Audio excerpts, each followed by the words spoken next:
My grandma told me that there was a woman that was known as a witch on REZ back in the early 1900s. She said that when she died, they had her wake in a shed-like house that had no power. They had candles burning at night to light it. My grandfather said that they were all sitting at the table when all the candles blew out, and they heard some creepy whispering. They ended up lighting another candle, and when they looked, he said that the woman was standing straight up out of her casket, her mouth wide open, with blood pouring out. They all got scared and ran outside, and nobody went in there until the sun came up, and she was back in her casket again. I swear, our grandparents saw so much creepy shit that we most likely wouldn't believe it ourselves. I have even looked into different explanations of this, but that's just me though, just because my mind likes to operate off of logic. But still, it doesn't make sense how it happened. I know back in those days they most likely didn't embalm the bodies, and so I heard from friends who told me that sometimes dead bodies sit up, something about air bubbles inside their bodies, or something like that. Still, to stand up completely. I heard of them moving, but like only their hands or arms moving, and sometimes making small sounds, but I still never heard of them standing, then to lay back down. Well, my grandparents explained that there was an evil spirit who animated her body. After all, she was a witch, so it's not uncommon for evil forces to possess someone's body, even after death, even if it's just for a little bit of time. After all, she did bargain her soul to begin with. Well, that story was just to explain how there's witchcraft all over the REZ. But this story that I'm going to share with you, my mom told me when I was a kid. My mom made the journey home back in December of 2014. I know she's gone. I just don't want to admit it yet. It makes for some restless nights ever since she went home. During these seasons of remembering her, these moments, I also remember stories that she told me. She tells me strange stories of things that happen here on the REZ. I'm trying to remember all the stories that she told me throughout the years, and I also write them down. Not just scary stories, but life lessons and the stories of her growing up. So if you still have your mom, hug her, be with her. Even if she's told you the same stories plenty of times before, there's nothing like seeing that look on her face as she is excited, passionate about sharing all these things with you. This one story always stuck in my head whenever she told me. I would even remember it for days, even for a few weeks after. She would always tell me that she wanted to tell me something, so I would listen as she told her story. My mom was soft-spoken whenever she told these stories, so my natural impulse was to listen carefully. As I'm sitting here writing this, I realized that she did this so I would listen real careful to her story. So this began somewhere in the late 1930s, when she was a young girl. She was around 7 or 8 whenever this happened. She would start the story about her mom and dad telling her and her brothers to get ready, because they were going to go visit her grandparents in non-native family relationships. That would be her great uncle and great auntie. I could never wrap my mind around that concept, so when she said it was her grandma and grandpa, I just accepted it. My mom lived in an area called American Horse Creek, and it happened to be south of Kyle, South Dakota, about 6 or 7 miles away. Her grandparents lived south of Wounded Knee, down in the valley.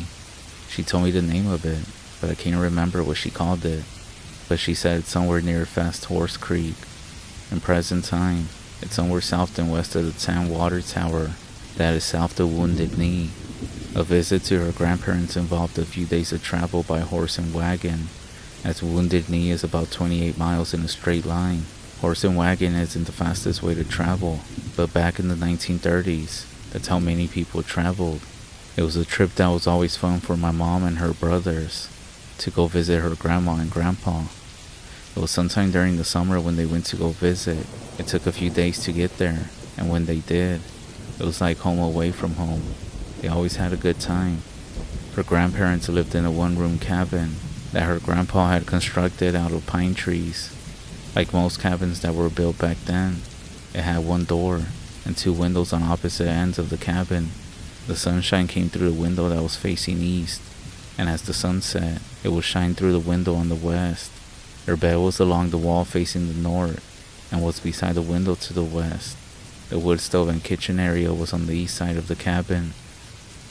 On this year's visit, it was different, and her grandparents told her mom and dad to keep the kids close to the cabin, and once the sun had set, that no one was allowed to go outside, especially her and her brothers.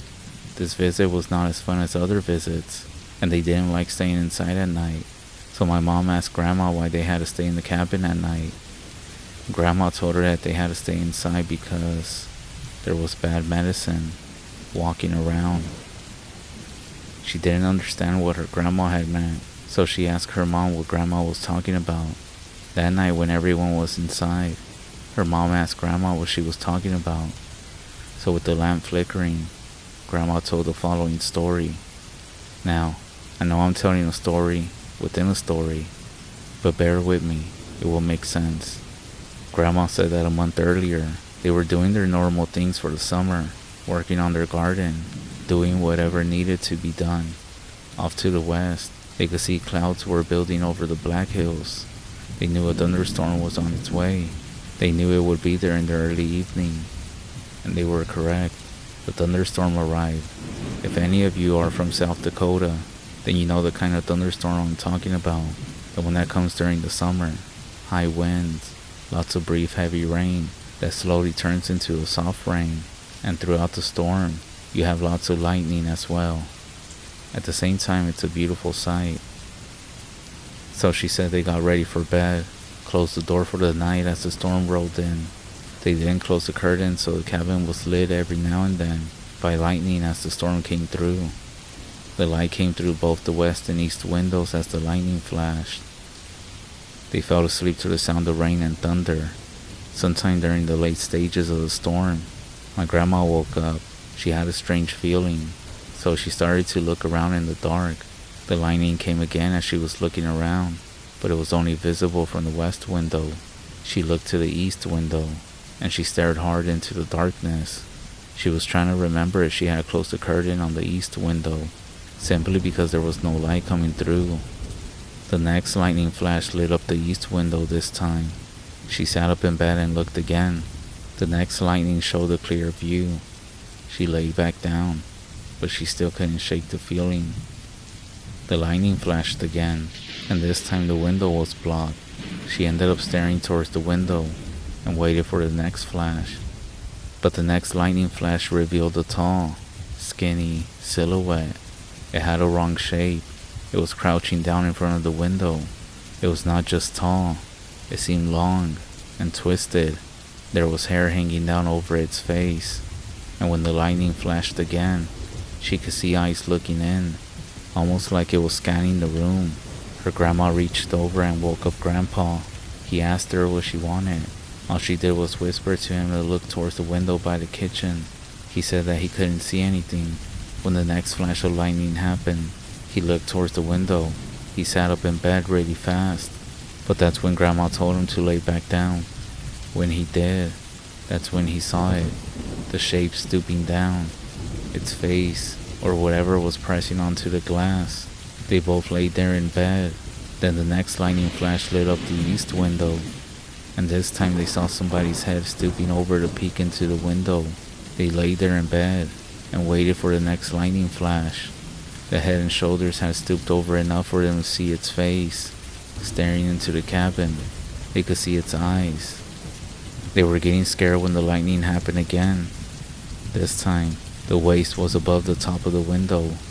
With the next flash of lightning, they looked again, except this time, there was nothing in front of the window. They ended up staying awake until the sun rose. Grandma told my mom that it was most likely a witch practicing bad medicine, one who had to give up their humanity and use dark medicine to change. My mom then finished the story by warning me. She said to never go outside after sunset when the storms are near, and to never look too long into the darkness. This is my story. I hope you all enjoyed it as much as I loved hearing my mom tell it.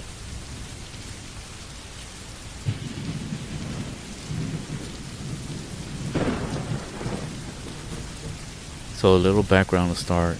I work as a tracker for a local group in Colorado. My job consists of surveying areas and mapping out common game trails, and also places for herds to gather for hunting and ecological purposes. When I'm out, I'm mostly on an ATV until I find a game trail, which then I'll map it out on foot.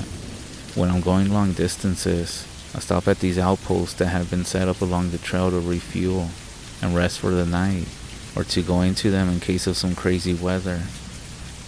I've seen some things that have made me question what's out there, such as deer that's been mutilated, even some elk that's been torn in half, holes dug through the fresh bodies of animals from the inside out. While seeing these things is very creepy, I just shrug them off as some kind of nasty parasite or a freakish bear attack. The situation that made me wonder whether or not I was up against something much bigger didn't happen until recently. It was when I was near the border of Colorado and Wyoming, in between outposts on the first week of December. To start, it was snowing lightly. The pine stopped most of the snow from falling on me while I was walking back to my ATV. The layer on the ground was at least a foot deep off trail, making it pretty difficult to move or be quiet while lumbering through it. I got on the ATV and I drove it half a mile up the trail, almost crossing over into Wyoming when I noticed another trail that looked freshly made. When I got off the ATV, I noticed some small droplets of blood in the snow going down the trail with what looked like bear prints, with something else dragging behind it. I grabbed my gun off the back of my ATV and I slung it over my shoulder. The trail looked fresh, almost new, but the prints and the blood were starting to get covered by a thin layer of snowfall. While walking along the trail, I noticed something kind of weird. In the middle of the bear tracks, it looked like a human foot, but it was weird, elongated, and thin with only 4 toes on the end. These tracks twisted within the bear prints themselves, almost like the animal's foot spun around coming out of the bear track. I just continued, glancing into the track, and sure enough, the prints were still there. When I got to the end of this clearing, I stopped following the bear tracks. Something about this clearing, with some sort of unknown animal, was making me very uneasy. I mapped it out and placed a red line over it, indicating a high predatory area. On the way back, I noticed something strange about my own footprints. Now, I'm a big guy, standing at 6'2", with a size 13, but whatever had made the tracks had a footprint that was larger than my own. But that's not the worst part.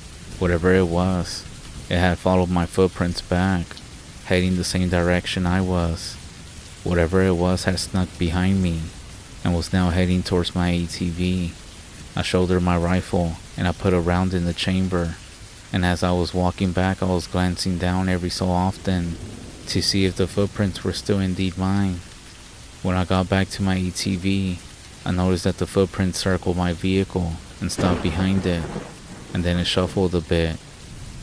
Then I noticed that my jerry can was missing, and that thing had left a trail of gasoline down the road from where I came. I hopped onto my quad to get going to the opposite direction, hoping to distance myself from whatever it was that stole my fuel. After crossing over into Wyoming, I noticed that everything was rather still. It was still snowing, but even the flakes almost seemed to be suspended in mid-air, not falling, but not static either. And I couldn't hear anything when my ATV was off. No animals, no snowfall, not even my own breathing.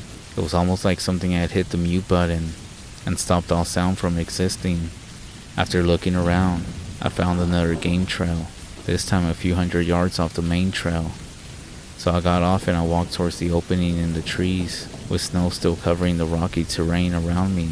All along the trail, I would catch fleeting glimpses of a shadow, just one. It was moving along the trail with me. I put it off to a lack of sleep making me see things. But on my way back, I got a chill up my spine, and my own footprints were the same tracks that I saw at the last trail, the same twisty, human-like prints, but this time, something was touching the ground in front of them, like a swipe here and there, almost like whatever it was tracking me by my scent. That's when I saw a movement in the corner of my eye. I reached for my sidearm, kicking myself for leaving the rifle on the ATV. I then heard a ragged breath from my left, almost like if you collapse the lung on the deer. Fuck it, I drew and fired into the trees, striking an aspen and blowing a hole through its small frame. No movement, no snowfall, and no animal. I then started getting the same feeling that I was getting from the clearing, and so I just ran back to my quad. Whatever was following me had already beat me there. I followed the tracks around my ATV like last time, and I stopped to see what it took next. A large rifle that would require something very big to carry it off in its mouth, or something with hands and the strength to carry it. I looked a little bit closer at the prints and found something that I had missed the previous times. Inside the footprints, right where the twist ended, I noticed 4 very long appendages peeking through the twisted snow. It looked like a monkey foot, but longer and more hand-like, not even enough to be a human. I mounted and hit the throttle, spinning out a bit until I gained traction. I was too low on fuel to go back to a main road where I could get help, so I was forced to go to my next outpost. When I got there, the small cabin, hut-like structure looked so comforting and protective that I almost cried. It had fuel for the quad, a safe place for me to sleep. The sun was setting, and I was firing up the stove after starting the generator, when my radio crackled and came to life. I jumped when I heard the static. I ran over to the radio and requested an evac or an extra team for a safe escort. When they asked why, I lied to them, and I told them that I was being hunted by a bear and that I lost my rifle on the trail. The voice on the other end said that my team would be there by morning.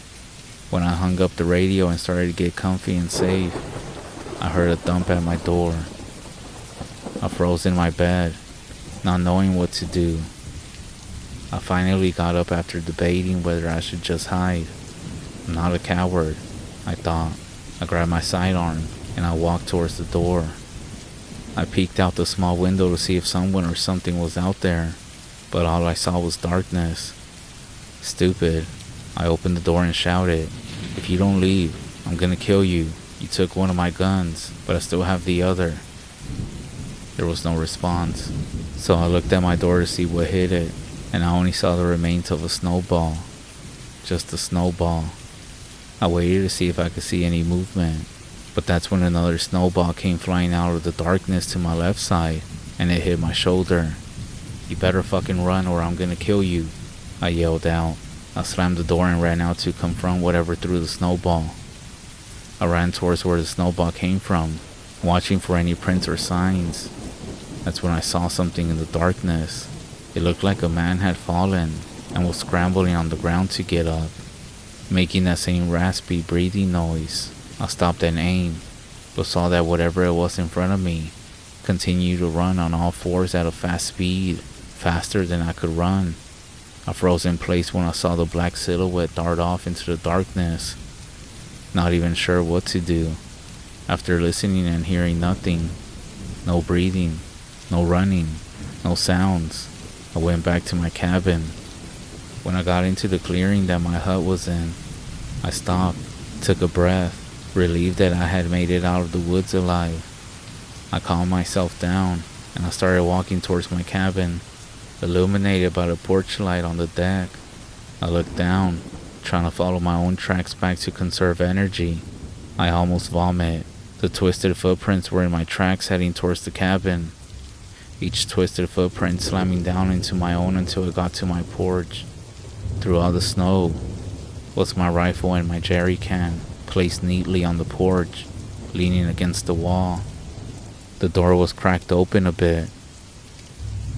I swear, I saw the leg of that thing inside as soon as I looked at it. I wish that I could say that I went in there and I shot the thing dead, but I was too frozen with fear to do anything but stand there.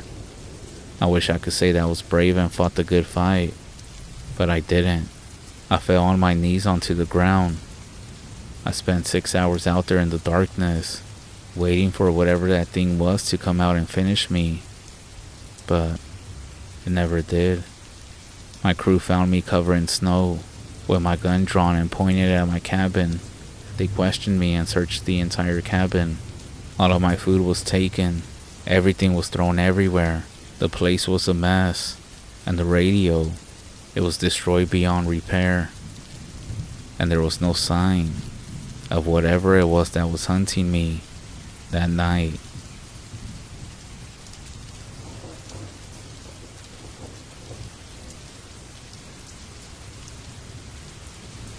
This is said to have happened a long time ago, maybe back in the 20s or 30s.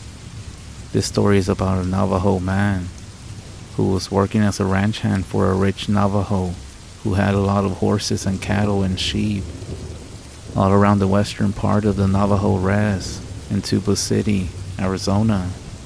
One day, he decided to go home to see what his relatives were doing somewhere past Shiprock, New Mexico. So he talked to his supervisor and asked to take leave, and he was going to go home to see his family. So he packed a good horse and started off his long journey home early in the morning, cross country through canyons, mesas, and open country. Somewhere along the way he stopped for a rest stop, and while he was resting, he spotted an old mangy coyote sitting on top of a hill not too far away. He took out his rifle, aimed, and fired. The coyote slumped over and didn't move again, so he climbs up to see his kill, and there, laying before him, he couldn't believe his eyes. The dead body was that of a young Navajo man with long hair. His body was half human and bottom half animal. The upper part of the body was painted with designs, and his lower half was coyote. He had shot a yenaglooshi. It must have been resting like he was when he shot it. He got scared and didn't know what to do with it. He walked around and he saw a deep crevice along the edge, so he dragged its body and threw it down, only hearing its body hit somewhere deep down in the dark crevice. As scared as he was, he decided he needed to distance himself away from it, across Chenli Valley and over the Big Chuska Mountains. He rode all day and into the night, pushing his horse to the limit. He was finally able to make it across the Chuska Mountains and past Shiprock to a relative's home, where he told him what happened. They told him to never go back to his employer and to stay there because the relatives of the Skinwalker would sure be looking for answers and be out looking for him. Several months passed, and one day he felt safe enough to come out of hiding, and there was a ceremony happening somewhere around Shiprock. He decided to attend. When he got to the ceremony, there were many people in attendance, camping, and with their wagons parked here and there.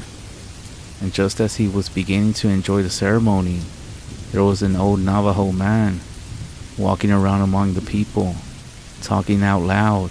The old man was saying they were looking for a son who had gone missing a couple of months ago. The old man was telling everybody about his son's journey and where his son had last stopped and where he was last seen. He said he had gone missing after his last known location and never showed up at the next stop. The old man was describing exactly the young Navajo and the area of the REZ where he had shot it. Next, the old man says, "And there is one man that knows what happened to our son, and he is here among you today. We are camped over there, and we would like for you to come over to our camp and tell us what you know about what happened to our son." The guy knew the old Navajo man was talking about him, and somehow knew he was in attendance at the ceremony. He said he left the ceremony as quickly and quietly as possible, and he stayed hiding for many years at his home.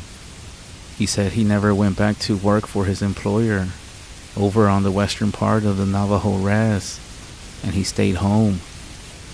After many, many years later, he finally came out of hiding, and he told his story to only a few people that he trusted.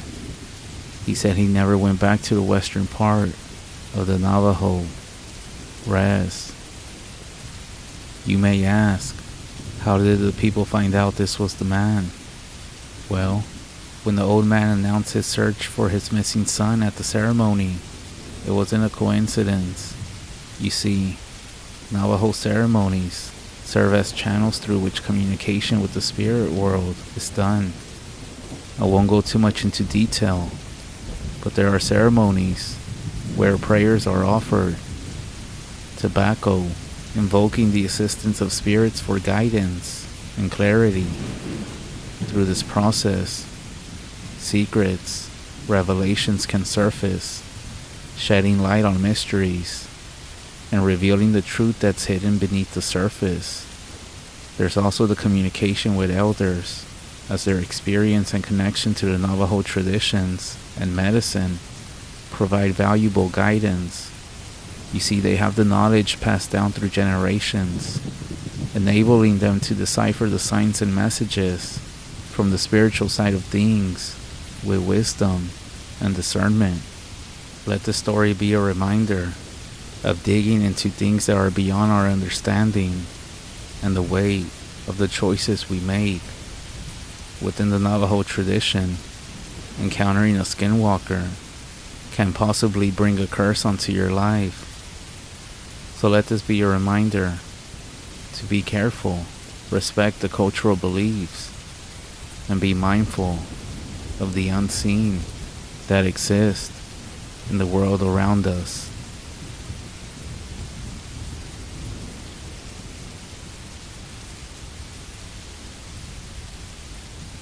I was always a solitary kid growing up. I grew up on the outskirts of my little town that I grew up in and never really had any friends. I would hang out with someone here and there, but for the most part, I stuck to myself. Even in high school, I found time to invest in hobbies such as fishing, hunting, and playing cards. I used to always love a game of spades with my parents and little brother. Even though I loved all the hobbies that I did, hunting was my favorite. I would go hunting on all sorts of critters when it was in season, and I would spend hours just to hunt something. You see, the fun part of it wasn't the fact that I just killed something.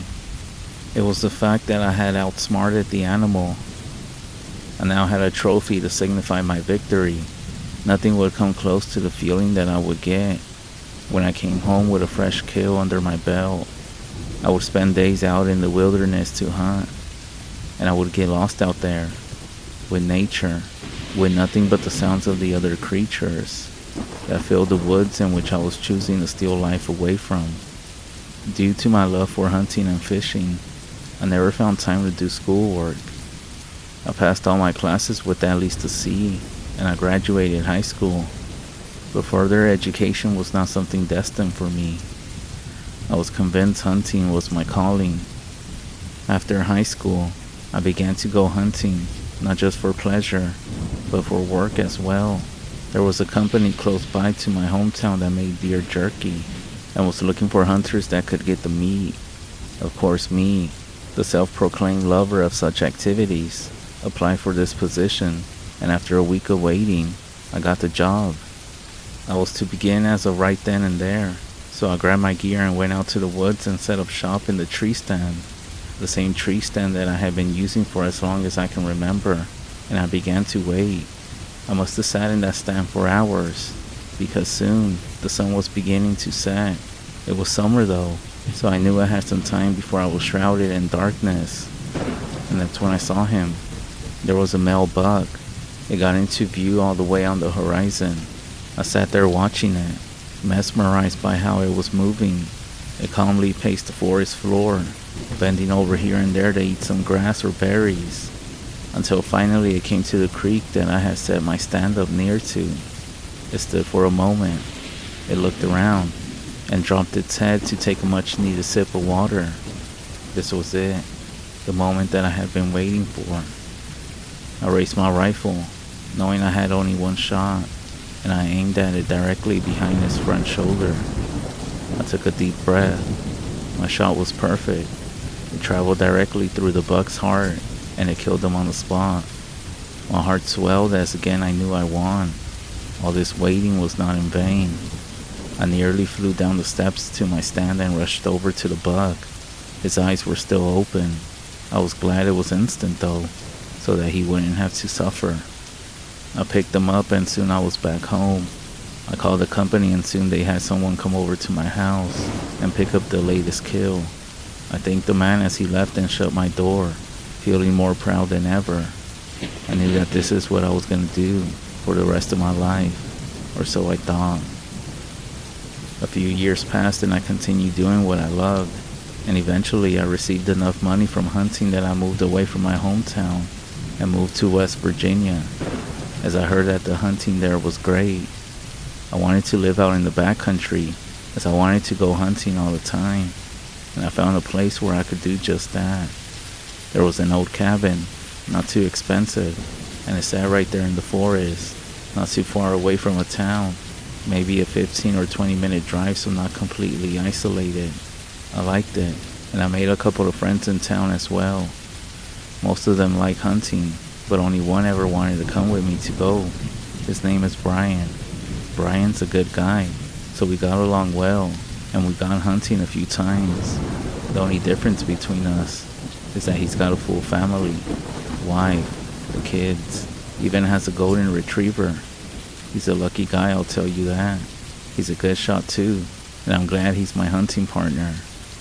I had set up my tree stand maybe a week after buying the cabin out in the forest, and maybe a month after that is when Brian and I first went hunting together.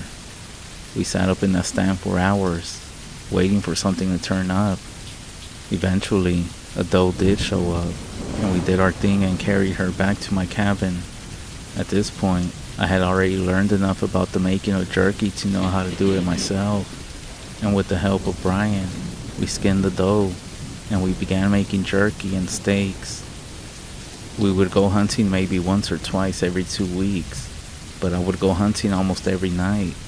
At this point, I had found another company somewhat close by, maybe an hour away, that again needed hunters to gather meat. So once again I applied and got the job. Everything seemed to be going well. I was good at my job and it also paid well. Almost every night, I was always up in the tree stand for so long, so I knew just about every sound in the woods, from the elk to mountain lion screams, all the way to foxes and coyotes. You give me a noise out in the woods and I could tell you exactly what animal it is, and sometimes even tell you the gender of it. That's what made this night so different. Like always, I was up in my stand, and that's when I heard it, a scream. I played it off like it was nothing, because it was most likely nothing. Except this time, the scream was different. It sounded similar to something I heard before, but I couldn't put my finger on it. Brian was with me and he also couldn't figure it out. Most of the time we don't really care about these noises, as it's not exactly our business to worry about every little sound we hear in the woods at night. However, this noise was just wrong. Something was not right with this scream. Something was not right about it. And after a good 10 minutes of sitting through it and thinking through every animal it could be, Brian and I decided that we would go check it out.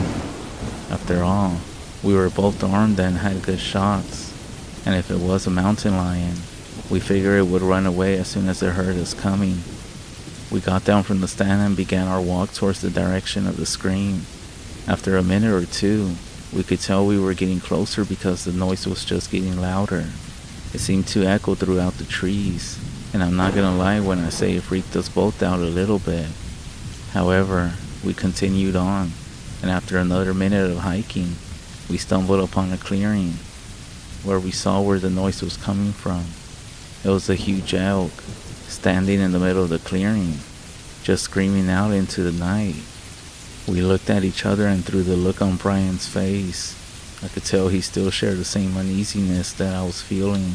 We turned to look at the huge elk, still screaming, and deciding to let it be. We walked all the way back to the stand.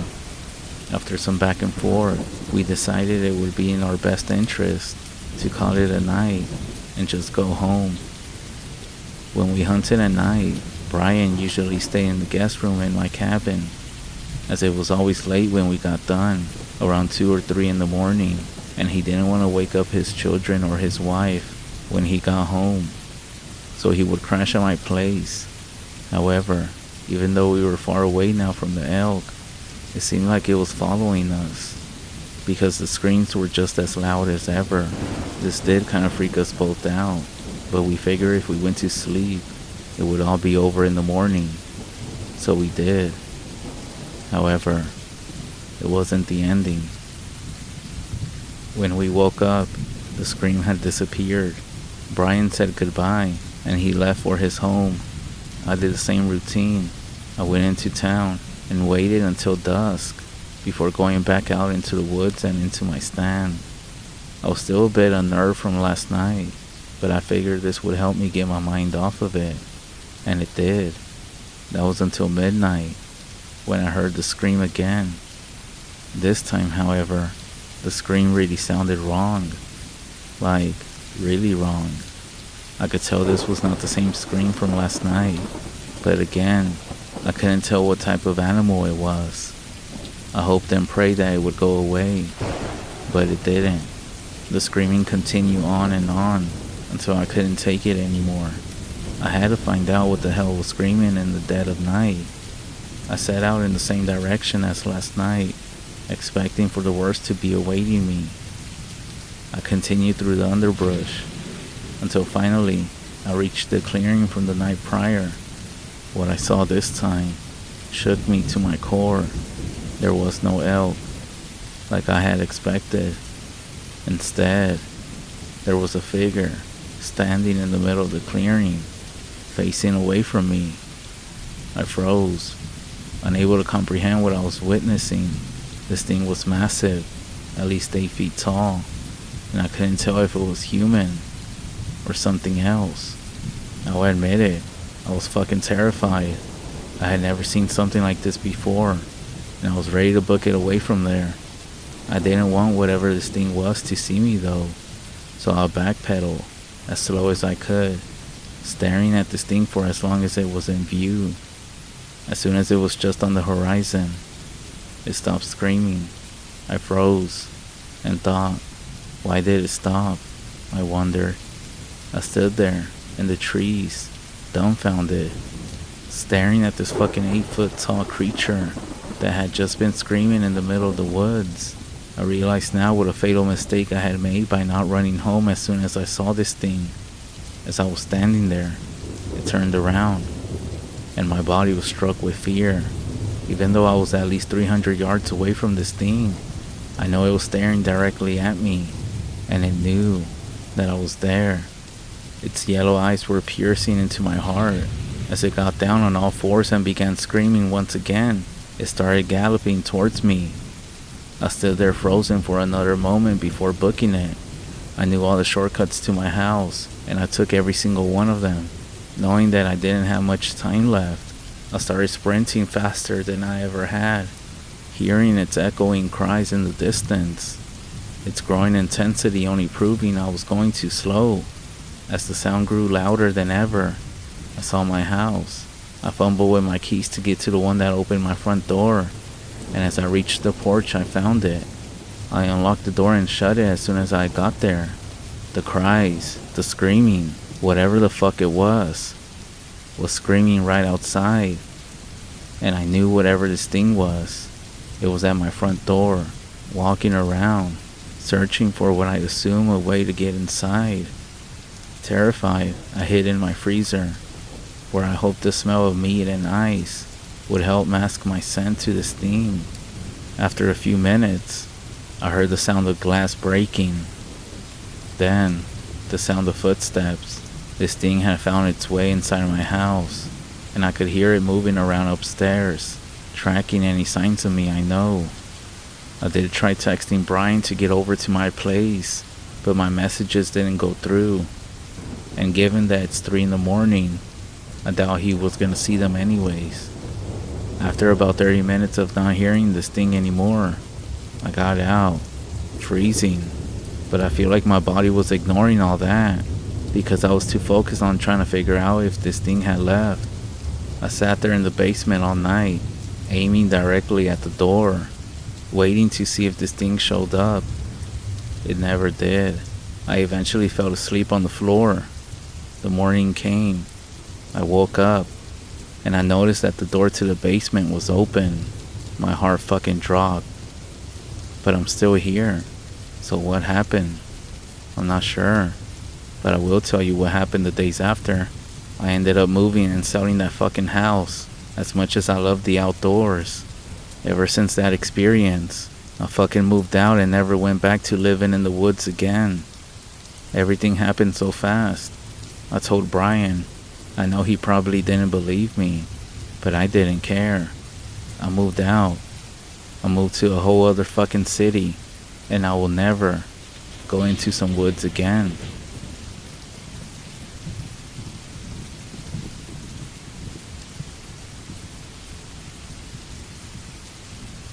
A few days ago, I packed up my car and made my way to an Airbnb that I actually rented a few miles outside of Andrews, North Carolina. I live and work just north of ATL, and just felt like being in the city was draining what little bit of sanity that I had left. Most of my team, including myself, had switched to working remotely from home due to COVID, and since I live alone, I was starting to feel the mental toll of staring at the same four walls of my cramped one-bedroom apartment, day in and day out.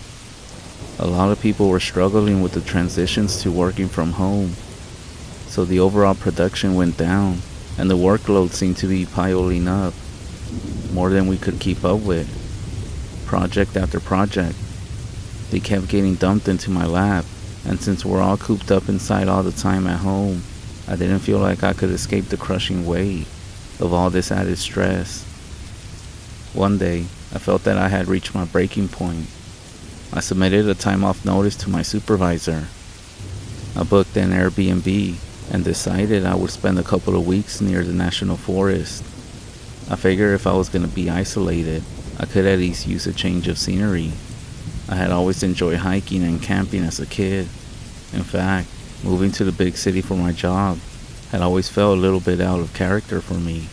I was excited to reconnect with nature and enjoy everything that the park had to offer.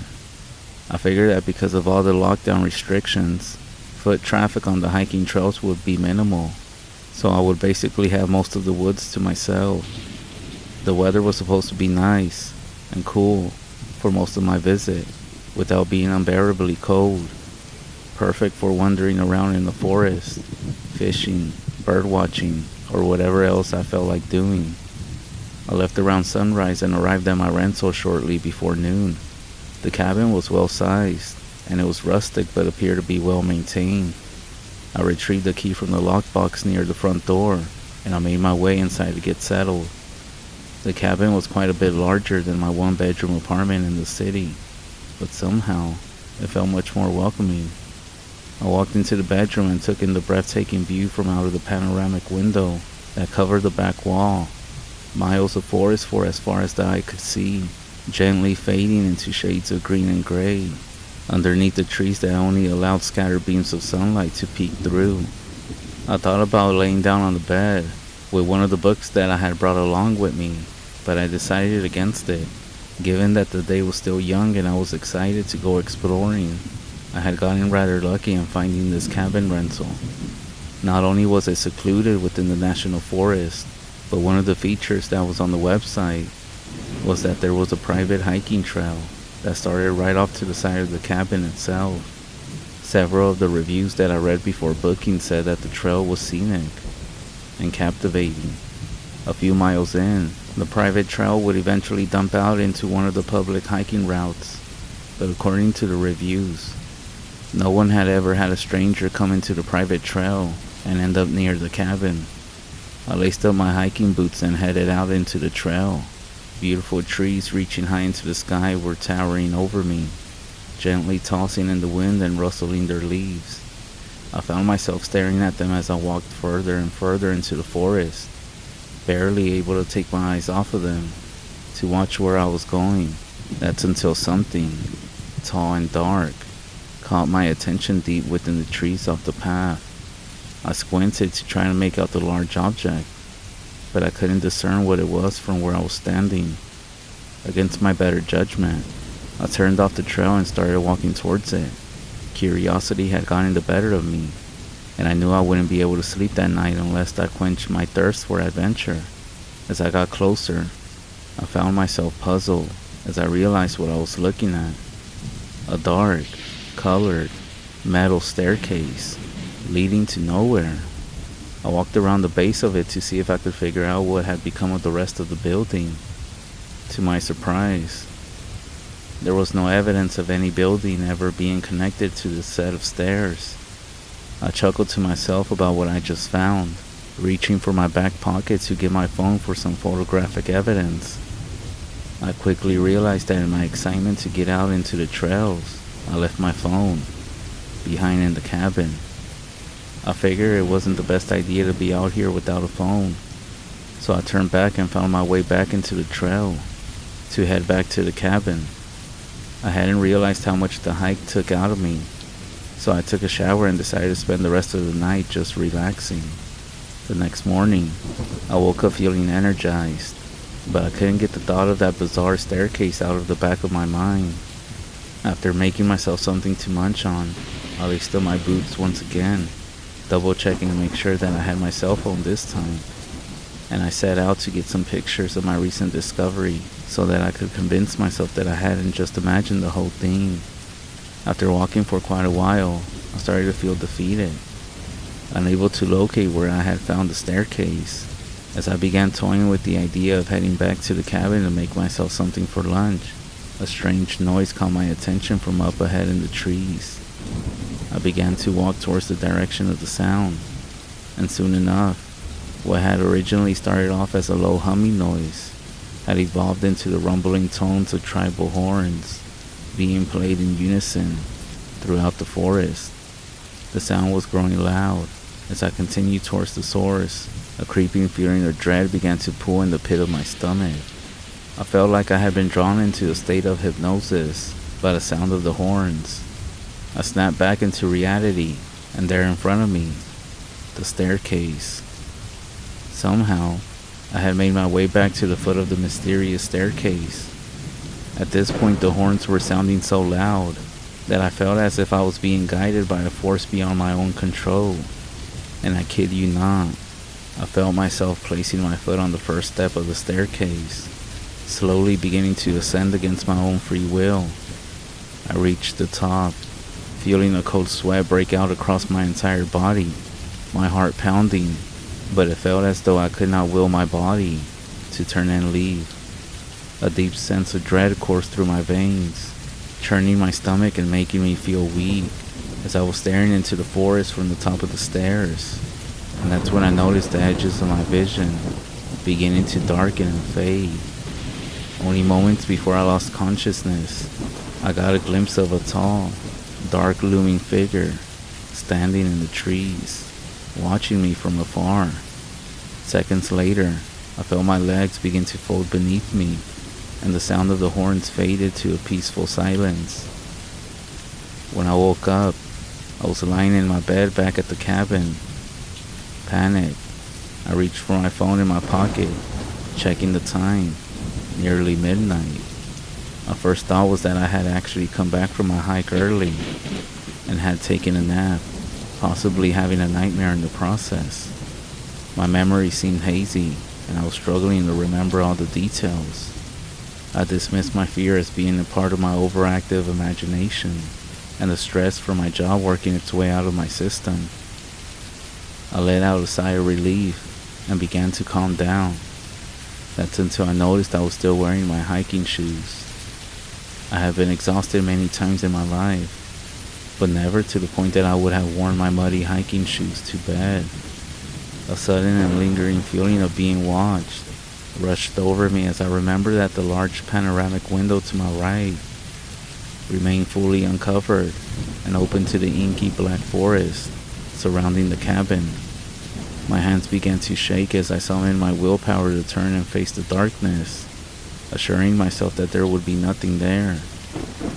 To my despair, what I saw outside of that window against the backdrop of swirling darkness and moonlight was a tall, black figure, the head resembling the eyeless skull of a deer. Several sets of bony antlers twisted and snarl around the top of its head, framing the cracked and decaying bone and limply hanging jaw that composed the rest of its body. Its body seemed to be made of twisted branches and vines. I screamed, shuffling backwards and scrambling for my car keys on my nightstand beside my bed. I grabbed them, turning and bolting out of the cabin straight to my car. Not even stopping to gather up my stuff, I turned the key in the ignition, and I was confronted with the terrifying creature standing straight ahead of me, fully illuminated by the headlights of the car. Without hesitation, I threw the car in reverse and spun around, speeding down the dirt road as fast as I could, and never daring to check my mirror. I didn't stop until I was back in my apartment. After making it back inside, I checked my phone to see if I was able to take any pictures so that I could show or tell anybody about what happened, without them thinking I was crazy. But there was nothing there. I'm still not sure exactly what I saw back there, or what it was that I discovered. But all I know for sure is if you ever find a staircase in the woods, turn and run away as fast as you can.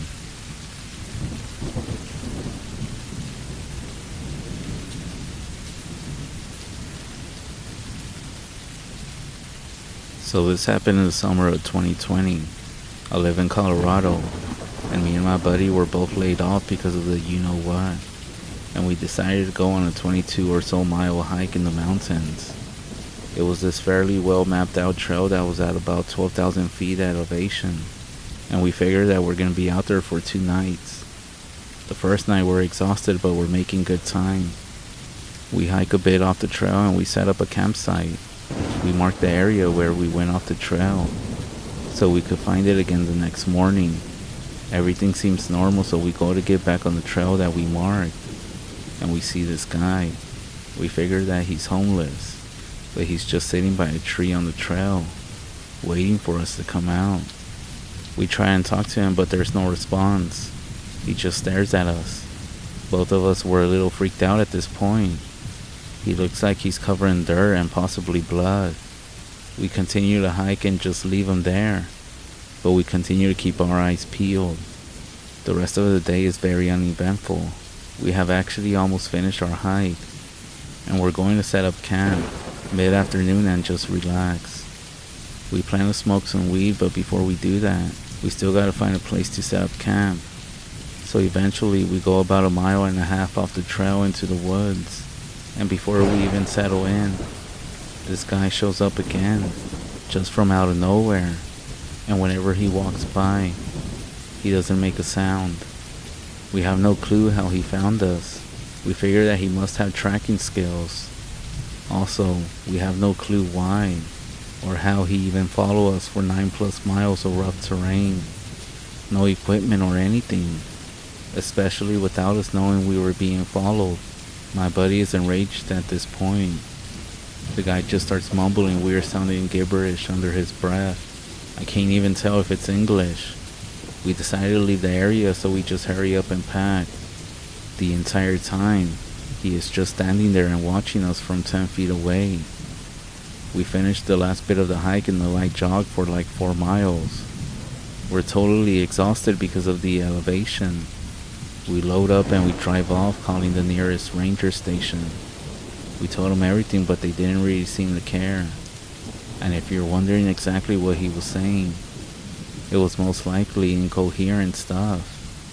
But when he was just speaking nonsense, gibberish or whatever, I thought it sounded like he was speaking in some other language. He was mumbling a lot, so it was hard to tell, but it definitely sounded like there was a rhythm that I could make out sometimes, if that even makes sense. My friend, on the other hand, believes that this guy was possessed or being used as something, but God knows what.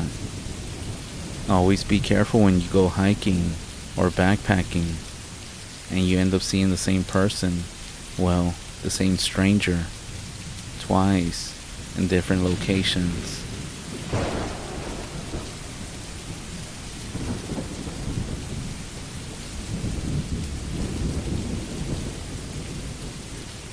So I want to tell this story that I just remembered the other day. I'm still not sure what it was, but it sounds like what people in North America might call the Skinwalker, or some type of creature based on the stories that I have read. Now, I have told this story to other people, but here it goes. I would consider myself a kid back then. And by the way, this happened in the UK. So we go spend the summer at my uncle's place while he and my dad work on his house. My uncle lives with my grandmother and they have this huge house in the middle of the woods. It has a bunch of hills as well. As my dad and uncle work on the roof, I decided to go exploring in the gardens. A small clearing of land surrounds the house before it transitions into the thick woodland. I see a patch of no grass in this small area. I head over to see it, thinking that it was a log or something, but it happens to be a deer carcass, and it smells horrible. Deer are quite common in this area. I remember it. The flesh had been torn from nearly every bone, but from around the head. I start to feel a cold sweat and I just leave the area instead. I head back to the house. I climb up the roof using the ladder that was there, and I tell my uncle about what I saw. I remember him stopping as soon as I said that, and looking out towards the clearing that I was talking about. After a few seconds he says, "Don't worry about it, it's most likely a fox." Inside of my head I'm like, a fox? Are you fucking kidding me? But I do shrug it off and go inside and call it a day. Sometime later, about 2 weeks or so go by. Me and my uncle and dad head down to a local DIY store one morning to get some tools and other things. I don't remember everything we bought. This is nothing unusual, and then we head back home and have lunch. As we're eating, my grandmother says that while we were out, she saw a weird shadow, almost like an animal walking around in our driveway. She said it looks like a big dog. However, its hind legs were longer than its front, but it was just a shadow to her, so she couldn't see it very well. And me at this age, this scares the fuck out of me, and I immediately think about what I found the other day. My uncle, who had been deep in the woods plenty of times, tries to say that it was most likely a wild cat, or like a black panther or something, and that could have been a reasonable explanation, as in the 1970s, owning large cats was banned in England, so many people just decided to abandon all the animals they had by letting them free into the woods. But there was no way a big cat would go so close to our garden, not to mention our driveway, as they are very timid as far as big cats go. So I spend the next week or so nervous that I can't even go outside half the time. So a few weeks after my grandmother had sighted the weird creature, I had forgotten all about it by this point, and so would everybody else.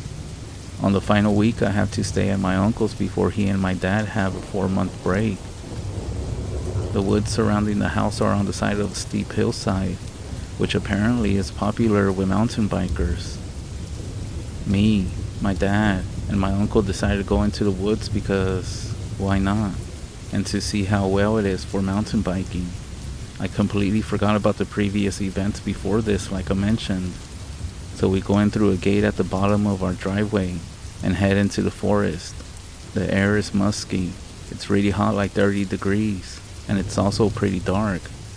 So after about 30 minutes into this, we're deep within the woods after heading in one continuous direction up this hill. There happens to be plenty of ways that we can go, since they're all different directions that have been left by bikers. We stop to look at our map, and all of a sudden, we hear this loud sound, and we all turn to see a good number of deer sprinting like lunatics up the hill.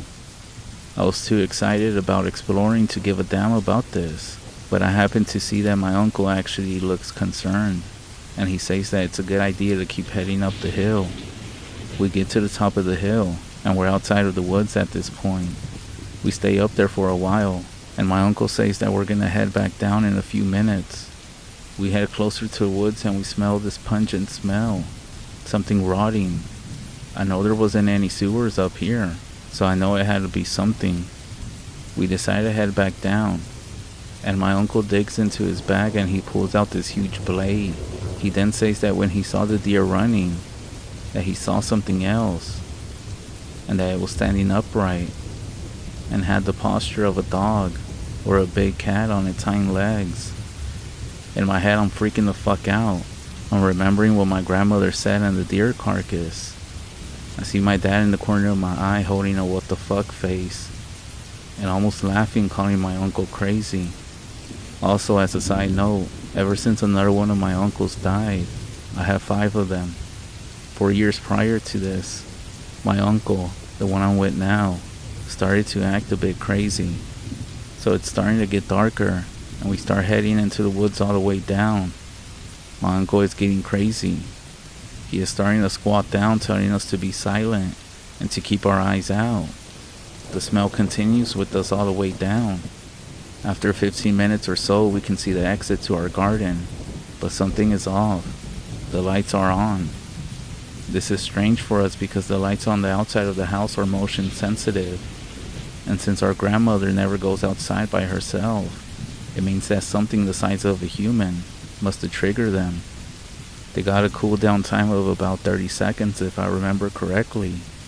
A minute later, we hear the screeching sound from about 100 meters behind us. Everyone basically jumps out of their skin, turning around to see this lanky, crooked, dark humanoid figure, about 2 meters tall from what I remember. We all completely lose our shit and start to run towards the gate. All the while, throughout this whole time, I can hear this thing running towards us as well. We run through the gate as fast as possible. When the garden lights decide to switch off, we happen to be in the pitch black and can't see anything. My dad, who's been holding my hand since we started running, pulls me nearly off my feet as he suddenly changes direction. He reaches the house and the lights turn on. We turn around to see darkness. My uncle, who was halfway down the drive when the lights turn on so we could see around us, runs up to us and says that he could see it just behind some trees. But the lights dazed him, so he lost sight of it. After about 30 seconds, the stench begins to fade. We head back inside and talk to my grandmother. We ask if she's alright. She said she's fine, but that she could hear someone talking and knocking on the doors the whole time that we were gone. After a few seconds of silence, I ask what the hell was that thing. My uncle tries to explain the big cat theory, and that it was most likely a panther standing on its hind legs.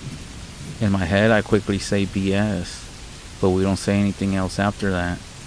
We did spend one more week there, and then my dad and I took off. The house that my dad and uncle worked on was just completed 2 years ago.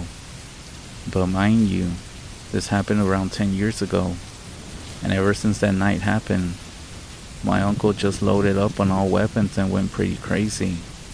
He was also diagnosed with severe depression, and also some mild form of OCD soon after that as well.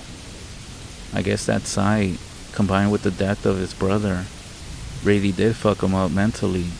But as soon as he finished the house, he ended up selling it and moved into the local town. Also, as far as I know, how it looked, the most detailed description that I can give is that it had a human head. There were no antlers or anything like that. I'm not sure what the hell this was, but if anybody has any idea, let me know.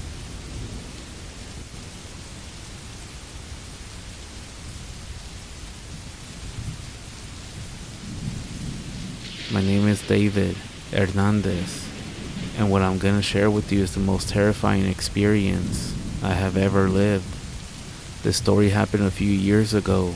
At that time, I lived in a place called San Jose Paso Nuevo, very close to the Cofre de Perote, in a very small town with only a few houses, and it's very quiet. Unfortunately, in this place, I lived through a terrifying experience, one that has to do with an encounter with a nahual. For several months, many people began to report that their animals were disappearing. There was no logical explanation, because even animals disappeared during the day. This was a very serious situation, because as I mentioned, it's a fairly poor area. Losing an animal means losing a lot of money. People gather in the classroom of Don Agustin, the oldest man in the town. They began to organize to deal with all this.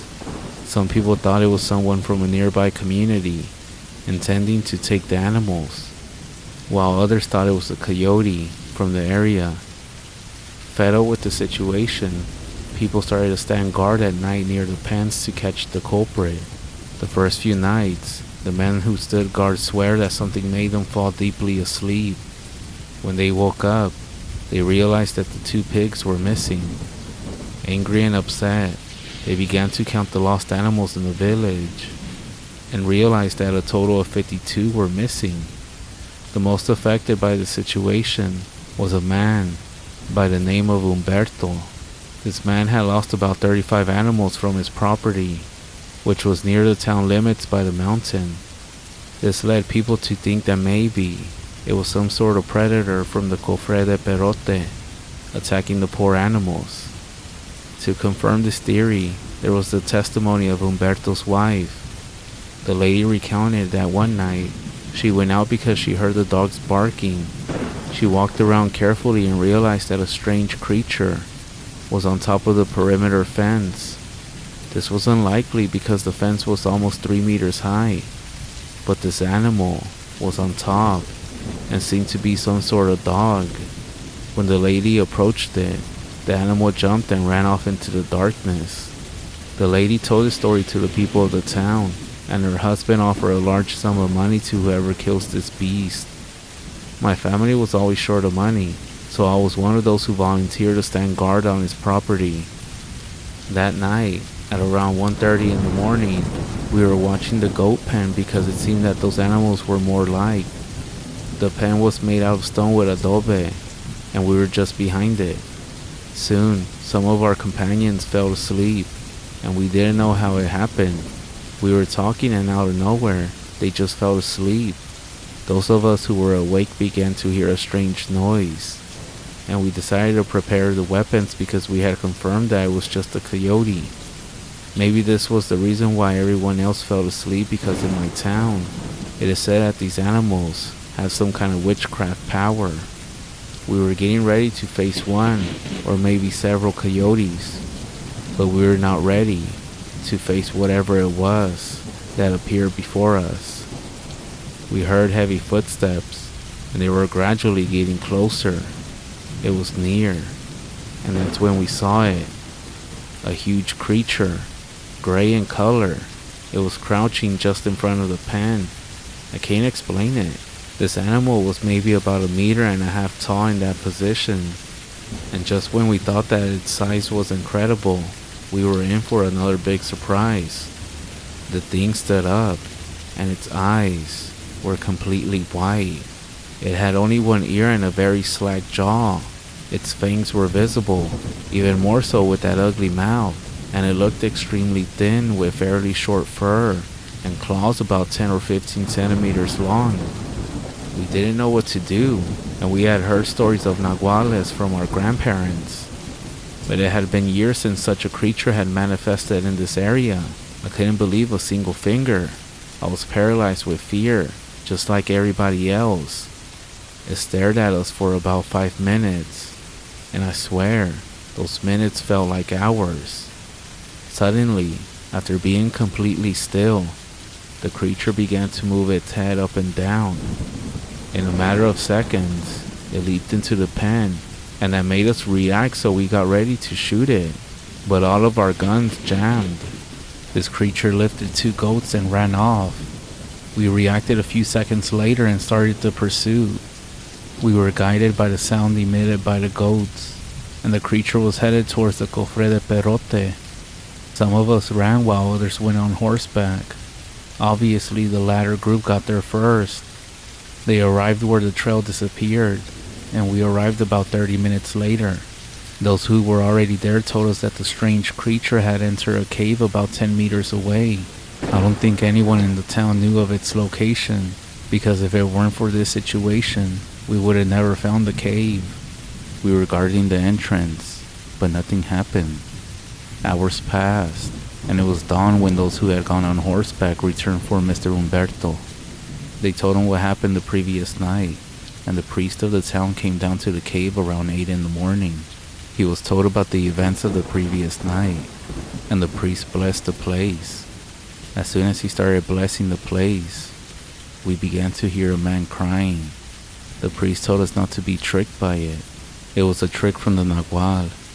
When the priest finished praying, that's when the loud screams joined by curses were heard.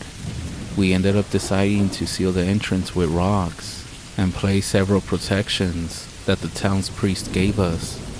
We stood guard there for 2 more nights just to make sure that it didn't come out. And during that time, we heard the same howling several times. It seemed like an animal was trapped in the cave, and all we could hear was its desperate attempts to escape. A few days had passed, and a lady with a baby in her arms came looking for her husband. She was from a nearby town called Tonalco, and she said her husband hadn't come home for several days. The last time he left, he said he was going to San Jose Paso Nuevo to buy some animals. We didn't know what to tell her. We asked what her husband did, and she replied that he bought and sold animals. She confessed that their financial situation had improved only a few months ago because they were very poor. But since her husband started this business with a friend, things had been better for them. There was no doubt in anybody's mind that this man was the same Nagual that had been stealing the animals. We told the lady that we didn't know anything about her husband. Sadly, she returned to her town, and from that day on, weird things started happening in the town. During the night times, people would hear weird noises in the middle of the night in the streets. They said they would see strange black birds perched on the roofs of the houses, and a horrible smell of rotting flesh in the early hours. To make matters worse, many people returning from work late at night would claim to see a man dressed in black walking towards that cave. The priest said that the man was the same one who came to visit his son after having experienced all this. I eventually decided to move, for I became very afraid, and every night I dreamed of that creature that I saw. I ended up asking for help from a relative who lives in Costa Rica, and he kindly let me live with him. From here, I share my story with you, and I swear, it's not a joke. If you visit the town of San Jose Paso Nuevo, you can hear the same exact story from the mouth of many people.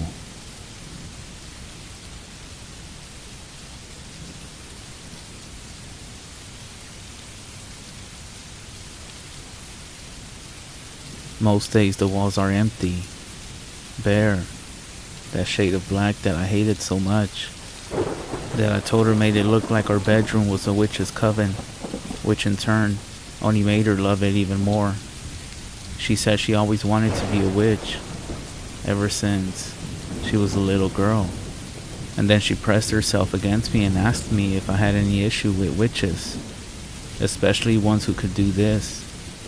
And then it didn't take me long to shut up and forget all about it. But some days, if I'm lying very still and holding the stone in my hands, the walls open. I'm not sure how to explain it. It's as if the paint gets darker and darker, and somehow thicker, more tangible, as if it expands in all directions, getting deeper and wider, and slowly it yawns out in front of me, going back and back until I see them. I think there are poplar trees, thin, and with white trunks, reaching up into this new darkness with empty branches. Once I see the poplars, I know it's time to get up. That's when the wall is, I suppose, no longer a wall, but something else. And when I step off my bed, the floor is not wood. The first few times it happened, I didn't go very far. I would maybe walk a few minutes before turning around. I would explore in one direction or the other. This strange and secret wood that appeared in the walls of my home, it seemed, for the most part, to stay the same.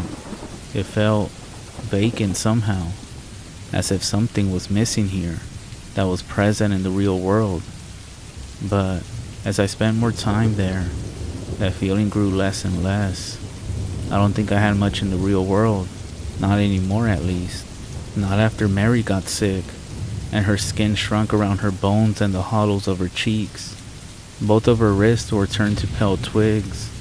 Her breathing grew rasping, pain, not even after we were told that she didn't have much longer, that despite their best efforts there was nothing they could do, and that we maybe had a month, just a single month to squeeze in what was meant to be a lifetime.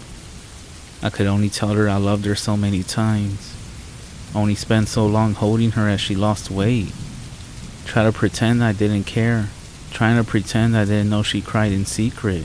And try not to admit how scared she was.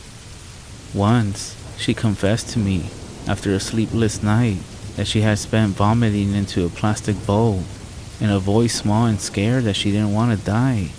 That she was so scared sometimes she couldn't breathe and she thought she'll do anything to make it stop. The worst part was I couldn't do anything.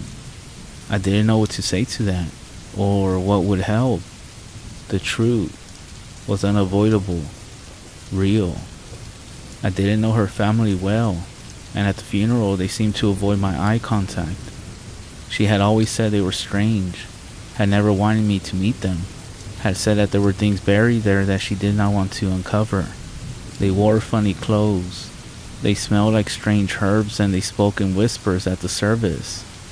It hurt even more, the thought that there was this whole part of her life I knew nothing about, and that I would know nothing about. And then it would hit me, how much we still had to do, how much more of her there was to love that I never found time to. And I would close my eyes until the feeling went away. The funeral had been in the morning, and I sat by her grave until it grew dark. I read parts of her favorite books out loud, parts of Frankenstein, Rosemary's Baby, that she had underlined several times, pages that she had folded the corners of and left, in her handwriting, tiny exclamation marks and love hearts, pages that she had marked with little drawings, all packed into the little margins. I loved her for that, always filling the spaces that should have been empty. Her grandmother had stayed for a while, her eyes entirely white, blind, I assume, and without saying a single word. I don't know if she knew I was there, or if she thought she was alone, but we stood for an hour at least together. There was something about her I couldn't place. She moved as if she didn't quite belong in this world, as if reality. Then she bowed her head, said something in a language that I didn't understand, and she left by the tombstone, a black pebble. We hadn't moved in yet. Most of our stuff was still scattered across the country, some at my parents', some in our old flats, some at various friends. Our house was bare, except for the bed and the basic appliances. I had, at the time that she died, nothing of hers but the books in my bag, the clothes in her closet, and a hole in my stomach that I thought would never go away. And so I took the stone. I know, I shouldn't have, but it felt like an artifact of her life. Somehow it felt as if by taking it I could hold on to her for a little longer, that I could have something that was hers, was meant to be hers, and that maybe she wouldn't slip away so fast. I almost fell, as if she might come back for it. I had this image in my head that she would walk up the stairs one morning, flushed from a run or with breakfast, and she would say that was her stone, and that she would stay a while, perhaps the whole day, that it would give her an excuse to come back from wherever she was, and just be with me, until she had to go back. I started spending more and more time in the forest. Sometimes I would go for hours, just wandering around the trees, listening to the faint sound of a brook somewhere. Closing my eyes and focusing on feeling nothing, I discovered a small hill. If you climbed for long enough, there was a spot where the trees thinned, and you could see the forest around you. Endless white needles from the black soil, stretching on in every direction. I saw the brook. I had only heard it up until that point, following the trail it cut. That is where I saw her, washing her hands in the brook, humming something slow and sad to herself. At first, I thought I might have gone mad, thinking that delusion finally caught up to me, finally dragged me under. But no, I was sure that was her. I was sure my mind couldn't recreate all of her, the way she bit her lip as she thought, the way she hummed with her mouth slightly open, so it sounded a little bit like singing, the small perfections I recognized, but could not name. I had no other choice. I ran towards her. I shouted her name over and over, "Mary!" And she looked up, and suddenly seemed so terrified, and she shouted that I couldn't be here, that I must not be here. that this place wasn't meant for me. I tried to shout back, but the noise had been caught in my throat, and the air ate my words and I was mute, and I felt my legs grow denser and heavier. And the closer I got, the more I could see how scared she looked. I was convinced that she needed saving, and as I grew close, I felt the world around me shimmer. I stumbled and found myself in bed. I had been so close. From then on, it was an obsession, finding her. I would spend days in the woods looking for any signs, climbing hills, mapping the whole forest in my mind, following the stream until it led to a lake. Still, nothing. Just a vast black landscape, dotted with white trees. If I turned before entering the forest, I would be able to see my body, still lying in bed, facing the ceiling, and it was the same when I returned. Sometimes I would come back to find my parents or friends surrounding me, eyes wide open, and they'll be talking to me softly, telling me it was okay, that I was okay. And I would have a moment before I climbed back into my skin and bones that suddenly felt so heavy to watch as they touched my hair and held my hand, and I did nothing but stare into space. As I went deeper into the forest, it began to change. The trees got thicker, taller. I also began to get the feeling that I wasn't alone. Not just that Mary was here, somewhere, but that something else was. I could sometimes smell it, musk, sharp, among the cool dirt. It was something heavy that bruised the bark of the trees as it passed. It could smell me, the heat and the scent that I would leave behind. I knew that much, and I would often retrace my steps, heart pounding, as I made my way back to the bed, to find that it had torn the trees behind me, uprooted them, and stripped them of bark. I imagined what it would do if it found me, what it would do if it found something that wasn't made from cold wood, but that was made of flesh and bone, and warm. The longer I spent there, the most present it grew. I would see huge antlers through the gaps in the trees, a humanoid figure making its way to the base of the hill I was climbing. I would hear low moans from somewhere behind me. I figured it didn't want me there. It was out to find me. Or worse, Mary before I could even find her. If I hadn't wanted so desperately to see her, I might not have returned. But it became a compulsion. If the walls wouldn't change, I would just wait. I would move my thumb over the surface of the stone in long, slow circles, keeping completely still, as if moving would somehow break the spell the stone was casting. But this beast got smarter, faster. I know it was waiting for me when I came, and sometimes I would have to double back on myself, waiting for the sound of it crashing through the trees to fade, or for its low and mournful groans to fade completely. Sometimes I felt there was more than one. I would hear the groans echo, bursting from the trees in the distance at various points, a whole pack making that strange sound, searching, maybe for each other. In my worst moments, I thought they were maybe communicating about me, that they were somehow all grouping together to find my position, that one would come crashing through the trees, all rotting skin and bone, and it would pin me down and try and burst me open like a fruit. And when these thoughts came, I would have to steady myself against the trees and remember to breathe. But I kept going. I next found her by the shores of the lake. She was washing her hair slowly. I watched her for a while before saying something, watching the way she pursed her lips slightly as she concentrated, the way her back was arching when she would lean back. I moved out from behind the tree and asked her what I've been thinking this whole time.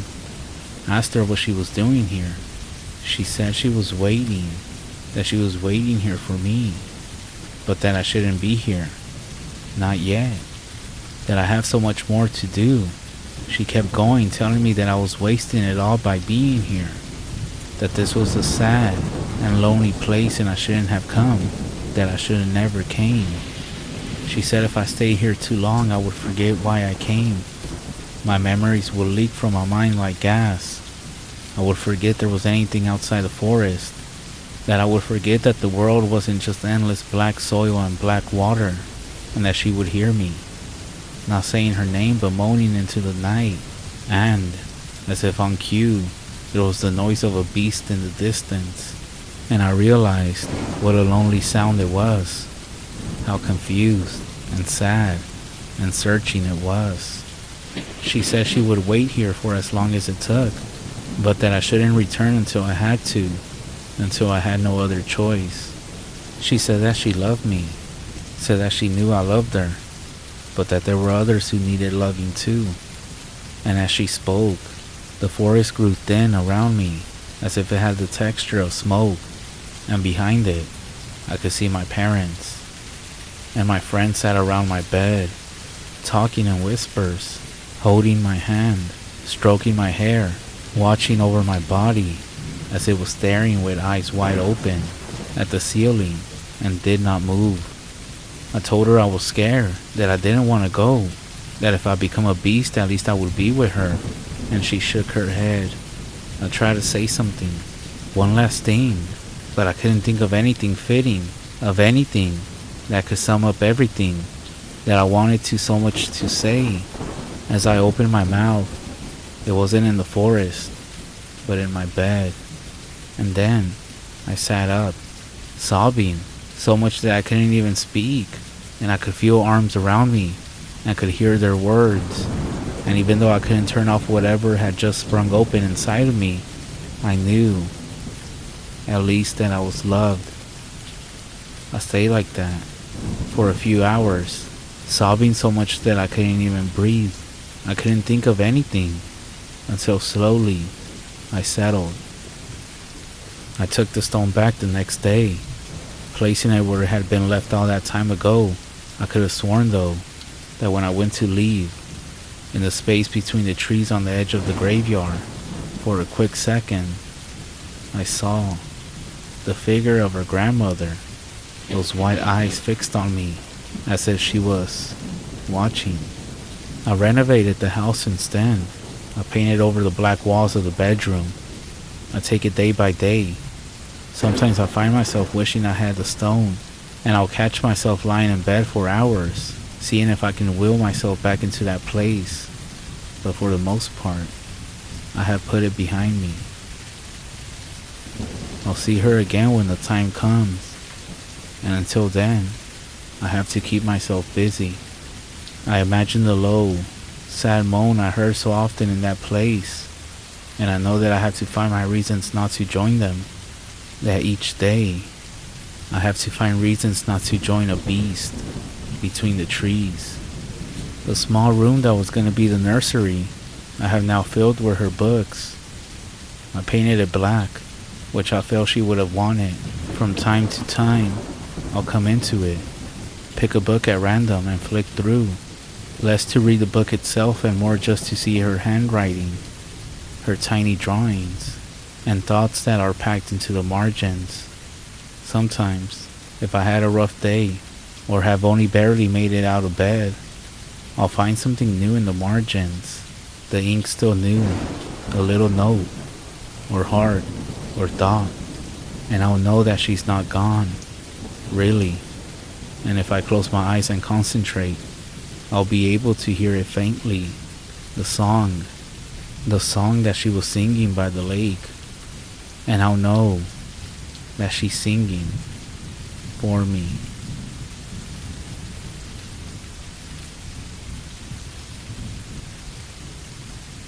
I was out camping in the northeast, and this one specific time that I'm talking about, I ventured off the main trail to try to find a more comfy spot to set up. So I found my spot. I ate, and I did everything that I had to do before going to bed. In the middle of the night, something wakes me up. I figure it's some sort of animal, but then I hear something else. It sounds like kids. I figure there must be a family camping out, but I think it's kind of messed up that a kid would be on their own in the middle of the night, away from their parents' sight. So I get up. I follow the sounds of the kid, maybe 50 meters from camp through the woods. The kid is hiding beneath the brush. I can hear him. And then I get around it. and there's nobody there. Then I hear this loud animal snort behind me, and then branches breaking and something on two legs tearing ass off to the right. I couldn't see anything. I was scared, but I realized that maybe it was some sort of animal, and I could be hearing it wrong because I got startled. But then I got scared again when I realized that there was no kid. So I walked back to my tent, and I'm a few steps away from when I realized that there are now huge claw marks. I'm talking like 3 claws that were an inch apart on some of the closest trees to my tent. They were just above the height of my head, and I'm 6'1". That's when I hide in my tent, and nothing happens for the rest of the night, especially me sleeping. I decide to leave as soon as it's light outside.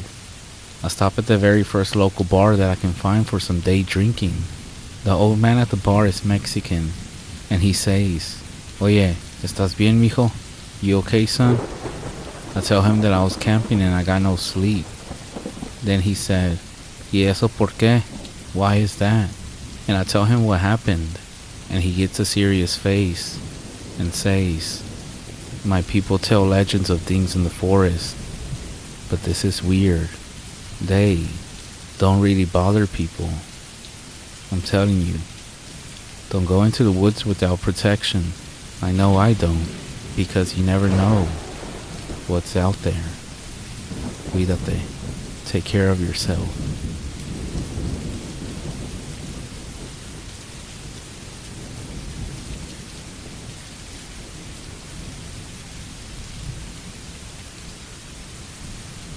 After getting let go at my office job, I was trying to find other means to pay the bills. Unfortunately, not a lot of places were hiring in my area, and the places that were accepting applications were giving out low wages that would just barely cover my living expenses. As the days increased, my search was becoming increasingly limited, until I came across the posting in search of a security guard. It was for a nationally based security company, and they hire people based on the needs of the area. When there's an influx of security requests, it opens up for new applications.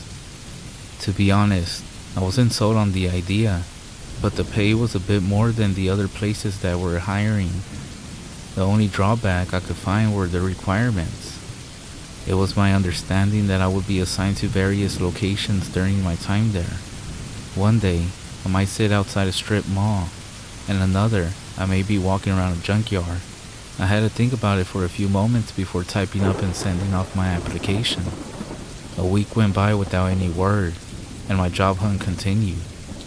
I was sure there were more people far better qualified for doing the job, so I tried not to feel too bad about getting overlooked. Then, at the end of the week, I received an email letting me know that I was scheduled for an interview the upcoming Monday. Monday morning arrived. I put on a clean suit and showed up bright and early for the interview. The senior supervisor was a large man sitting behind a desk with multiple stacks of paper on it. He had a very serious demeanor as he looked through my application. He asked me a few passing questions and continued to look through the paperwork. I had no idea if the interview was going well or poor. I just sat there patiently waiting. After a couple more minutes, he looked up from the paperwork and smiled at me. He asked when I would be available to start, and I told him as soon as possible. He nodded and explained that I would be trained over the course of a month. Then I would be dispatched out to various locations for a set amount of time. I thanked him. I shook his hand and I left. That feeling of relief returned as I hopped into my car and drove home. I've been working for this security company for nearly 2.5 years. During my time with this job, I encountered some pretty odd things and guarded even stranger locations. But the reason I'm writing this is due to a job that occurred about a week ago. I had received a call from my supervisor, informing me that I had just gotten assigned to a new location. I asked what sort of job that was, and he said it was just a small warehouse. Apparently, the company that owns it had concerns about theft happening after hours. My boss told me that we were pretty short on manpower, so unless I specifically requested some assistance, I'll be flying solo for the most part. To be honest, I didn't mind being alone for a few nights. The job began on a Tuesday. It took me a bit longer than expected to navigate the streets to the warehouse, even with a GPS. After nearly an hour of driving, I pulled into a small back lot and hopped out of the truck. I stood outside the looming warehouse, so much for it being small. I took out the keys that I had picked up beforehand and entered the rear door. I noticed the security system on my right beginning to beep, and I quickly disarmed it. I flicked the light switch and turned. When I did, I nearly jumped out of my skin. There was a face directly in front of me. I took a step back, almost falling back out the door. Catching my breath, I realized what type of warehouse this was. It was a mannequin storage warehouse. There were hundreds of mannequins of all shapes and designs standing around the building, their formless faces, all desperately trying to grab the attention of any would-be shopper. I zipped up my jacket and rubbed my eyes and began getting a lay of the land. There were a few offices towards the back and workbenches set up throughout the space. Many crates lined the walls, but apart from the mannequins themselves, everything appeared to be normal. I spent the first evening just hanging around inside my truck. I would periodically check the back door but saw nothing out of the ordinary. At around 2:30 in the morning, I was catching up on some Netflix on my phone when I heard a sound coming from outside. My attention was instantly pulled to the door of the warehouse. The sound of a door shutting. I turned off my phone. I got out and walked over to the door. I pulled the door open and peeked inside with my flashlight. Nothing immediately stood out. I called out to the interior, asking if anyone was in here, but not a single sound filled the silence. I checked my watch and returned back to my truck. I only had a few hours left before I could head home. I angled my truck to face the door and made a point to keep a better eye on it until the end of my shift. I saw nothing out of the ordinary, and at the end of my shift when I went to lock up, I thought one of the mannequins had moved slightly, but quickly buried the thought before heading home. The next 2 days on the job went about as normal as you would expect. No noises, no sign of entry or exit, just a lot of time sitting around doing nothing. Then, on the third day, I showed up to the warehouse a bit later because I woke up late. The time was close to 10:30 p.m., a good hour and a half past when I was supposed to be there. I had been late a handful of times over the 2 years working for this company, and it's really not a big deal. I parked and went to check the interior, and that's when I noticed something strange. As I put the key into the door, I didn't feel any resistance. I twisted the knob, and the door popped open. Whoever works here must have forgot to lock up after their shift. I stepped inside to disable the alarm, and nearly fell on my ass as I saw a mannequin standing immediately to my right. It was arranged in a walking pose, with its right arm reaching out towards me. I quickly regained my composure and picked it up and moved it a few feet away so I could reach the system. I disabled it. I walked around and inspected the area again. Nothing caught my attention. I resumed my routine of sitting outside and keeping watch until my shift was over. When I went back inside to set the alarm again, I gave one more glance around, and everything was fine, until my light cascaded over the mannequin that I had moved at the start of my shift. It was standing straight up, with its arms at its sides, and its head was now looking towards the door. I pretended not to notice. I set the alarm, and I quickly stepped outside, locking the door behind me. I lightly jogged back to my truck, and once inside began to question what I saw. That mannequin was definitely in a different position at the beginning of the night, and I didn't adjust it, aside from moving it a few feet. I drove home and drank a nice tall glass of whiskey before drifting off to bed. The last day made me question whether or not to continue being a security guard. I showed up on time and went inside to check things out. There were more mannequins than on the first day, and I just assumed that they had brought more in. After my once over, I returned to my truck and began to watch a TV show on my phone. About 45 minutes into the series, I glanced up and saw something that sent goosebumps down my arms. The door to the warehouse was completely open. I got out and walked over to it. I stepped inside with my flashlight and called out asking if anyone was in here. I waited for a moment, and just when I was about to close the door and head back to the truck, the sound of something clattering in the back rang out. I felt myself jump in my skin. Something had to have caused that noise, I thought. I called out once more, summoning every ounce of courage in me to step inside. I turned the light switch on and looked around. Everything seemed fine, aside from the mannequins. I walked to the back where I heard the noise and found a small paint can resting on its side. Only there was nothing around it, not even any mannequins. I turned back to the door, and I kid you not, I watched as a mannequin stepped into my vision and pulled the door shut, while another one reached out and flicked the light switch. I shouted, dropping my flashlight in the process. I could hear the clattering of plastic and metal hitting the ground as I stood there frozen in the dark. Regaining my senses, I quickly knelt down and searched for my flashlight. My hand rested on what I assumed to be the flashlight, but it felt different. It was in the shape of a plastic foot. I recoiled back into my side and felt my flashlight next to me. I picked it up, pointing it in front of me. There were 4 mannequins all standing around me, their heads twitching to the left and right real fast, like they were trying to listen for sounds without ears. One of them reached out for me, and I scrambled backwards. When I did, I bumped into something solid. I turned, flashlight in hand, and saw another mannequin looming over me. Unable to react, and in that moment of hesitation, I felt a sharp impact on my neck. My vision went wide, followed by darkness. Sometime later, I awoke. My head was spinning. As I regained focus, I realized I was now sitting in my truck. I quickly looked around, wondering how I ended up back in here.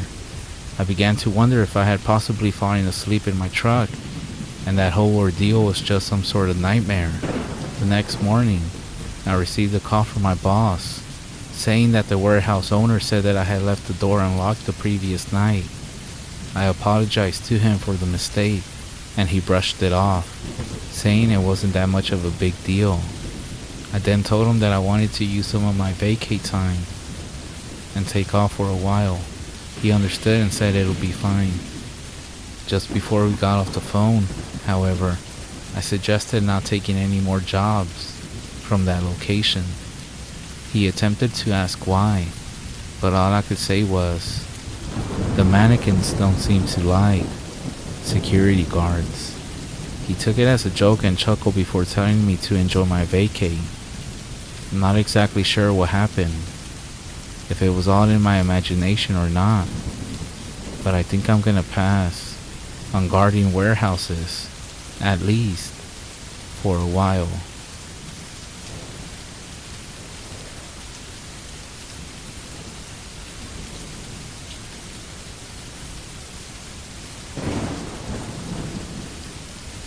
It was supposed to be just another uneventful night alone.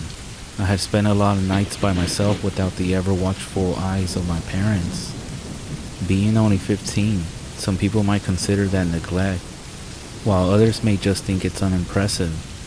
A good friend of mine would often brag about staying home alone frequently at such an early age. It wasn't as impressive when I found out that his single mother worked 2 jobs to support him. It was quite sad, actually. Ironically, another friend of mine who was 2 years older than me tells me that he's not even allowed to go outside after 8 p.m., let alone stay at the house by himself. Me, on the other hand, have carefully crafted a trust between my parents. I never begged nor pleaded that I was mature enough to be left alone. I just did what I was told, and eventually, the opportunity presented itself. My dad had come to me one night when I was 13 to tell me that he and mom were going out to see a movie. They had attempted to find a babysitter, but were unsuccessful. So instead, they asked if I would be alright with staying home alone for a few hours. I shrugged and told them that I would be fine, and that I'll just play some video games and go to bed. My father reminded me about my homework, to which I actually groaned to an agreement. They left, and I nearly lost myself in the excitement. I know it may not sound that thrilling, but I'm sure a lot of people remember the first night they got to stay home alone. I ran around my house, causing a ruckus for about 15 minutes. Then, I retired to my bedroom and played video games most of the night. Around 10 minutes before they returned, I scribbled some answers on my homework and dove into bed, trying to force myself to sleep. I heard them open the door to check on me before slowly closing it. After that night, being left home alone wasn't all that. Don't get me wrong, every time it happened was a welcome event. I could watch movies my parents didn't quite agree with. I could play video games endlessly, and the fridge was full of snacks, so long as I didn't make a mess in the kitchen and didn't set the house on fire. Everything would be fine. But that brings me to last night. My parents were both heading out of town to visit family. Most likely my least favorite people on the planet. They were awful. I would have to listen to my uncle just talk to me all the time, especially about discipline. I once walked out of the bathroom at their house and had forgotten to tuck my shirt in. My uncle snatched me up by the collar and shouted, "There is clothing etiquette in this house." My uncle just likes to make jokes about my appearance or intelligence. The phrase, "dumbass kid," has been told to me on more than one occasion. These instances only seem to happen when my parents weren't nearby though. Trust me, I complained to my parents about my auntie and uncle, yet they would just tell me that they're very particular about their house, and that my uncle lost his filter in the war. So when my parents were getting ready to leave, my mother said the magic words I wanted to hear. "You don't have to come if you don't want to." Inside I had an explosion of happiness. During their packing, they gave me the rundown on everything I needed to know. They put all the emergency numbers on the fridge, including their own. They left me $40 to order pizza over the weekend. Then they gave me the warning that if I do anything wrong, that I'll reap the consequences.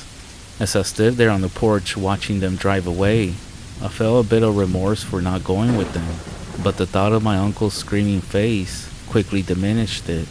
I headed back inside and fell onto the couch in the living room. I lay there for an hour or so, changing the channel on the TV every so often. After an hour of mindlessly frying my brain, I heard a knock on the front door. This jolted me awake, and I quickly turned off the TV, almost like if I was doing something wrong. When my senses came back to me, I got up and walked over to the door. I didn't think we were expecting anyone, so I was hesitant. I slowly turned the knob to the door and cracked it open. Nobody was there. I opened the door a bit further and saw a delivery package sitting on the porch. Those delivery guys are like ninjas, I swear. I laughed off my nerves and brought the package inside. When I set the box down on the counter, I noticed something strange. The TV in the living room was on, even though I was positive I had shut it off when I first heard the knock. I turned off the TV once again and went into my bedroom to play some video games. It seemed like I had only been playing for 20 minutes, but when I looked at the clock, nearly 4 hours had passed. The sun had long since set, and I rubbed my tired eyes. When I took my headset off, that's when I first heard a new noise. It sounded like a tapping coming from somewhere, even though I couldn't figure the location out. I thought it was a leaky pipe somewhere in the house. I got up and went to the kitchen to grab a glass of water before heading to bed. I looked around the dark living room while I sipped my water. I'm not sure if it was just the lack of light or my growing fatigue, but the room felt ominous. The whole house did. In fact, I quickly finished in the kitchen and walked fast back to my bedroom. After changing and getting into bed, I found myself unable to sleep. I just laid in the darkness, listening to that tapping noise. A few minutes later, I started to notice something about the tapping noise. The sound was moving. It was faintly echoing from my living room and moving down the hall towards my bedroom. I couldn't be sure, but that's what it sounded like to me. My nerves came back as I laid on my side, watching my door. I half expected something to burst in and attack me just then, but nothing did. Only the tapping persisted. An hour ticked by, and the tapping started to move again. By this point, I was pretty sure it wasn't just a leaky pipe. The tapping followed along my wall up into my ceiling, before stopping directly above my head. I felt my throat tighten. I stared at my ceiling without blinking. Then, I saw something begin to take shape above me. I know this all sounds strange, but trust me, I'm not entirely sure how to explain it. I watched as a hand began to push its way through my ceiling. It wasn't like something was in the attic, clawing its way through the wood and dry wall. No, it was like something from another dimension was now entering my room. The fingers pushed through first, followed by a hand. I could see its pale skin. An arm followed next. Then a few inches away another hand appeared. The hands and arms dangling from my ceiling. I couldn't believe what I was seeing. Then what appeared to be black strings began to poke through in between the two arms. It was hair. Slowly the hair grew closer to me as I stared in disbelief. Then a head began to take shape. The head was facing away from me, so I couldn't see its face right away, except for more black hair. Then the shoulders formed until half of its body was now dangling from my ceiling, just above my head. The body twitched slightly, like an electric current was jolting through it. Slowly, the body began to bend backward, and the head lifted up to face me. A gasping, wheezing sound filled in my previously silent room. That's when I saw her face. She looked like a woman, in her early 20s maybe. Her eyes were glassy and vacant, yet somehow I knew she was still staring directly at me. But what terrified me the most about this woman hanging from my ceiling was her mouth. She was completely missing her lower jaw. Her tongue was dangling near her face. She wheezed as she stared at me, her arms growing closer and closer. I wanted to scream, but at the same time I didn't want to move for fear that I would induce a reaction out of her. Her hands reached my face. Her fingers felt like icicles against my skin. I shut my eyes, praying the whole thing was just some horrific nightmare. She forced her frigid fingers into my mouth and attempted to pry my jaw open. Suddenly, I felt my senses come back to me, and I screamed. Swinging at the creature, I flailed and rolled out of my bed. I dashed out of my bedroom down the hall and called my parents immediately. My mom was understandably upset when I called her, but I didn't know what else to do. I told her I was having a pretty messed up nightmare, and I asked her to stay on the phone with me while I went to go check my room. The woman was gone, and so was that ominous feeling that I had felt previously. My mother tiredly told me they would be home tomorrow night and told me to go back to bed. I thanked her for answering, but after I hanged up the phone, I didn't go to sleep. I stayed up all night, watching TV in the living room. I'm not sure what, or who that was, or why it was even targeting me. Maybe it was just looking for someone who was all alone and decided that I was an easy target. Maybe it was just an extremely vivid nightmare. I'm not sure, but I think the next time that my parents decide to go out of town, I'll be going with them as well.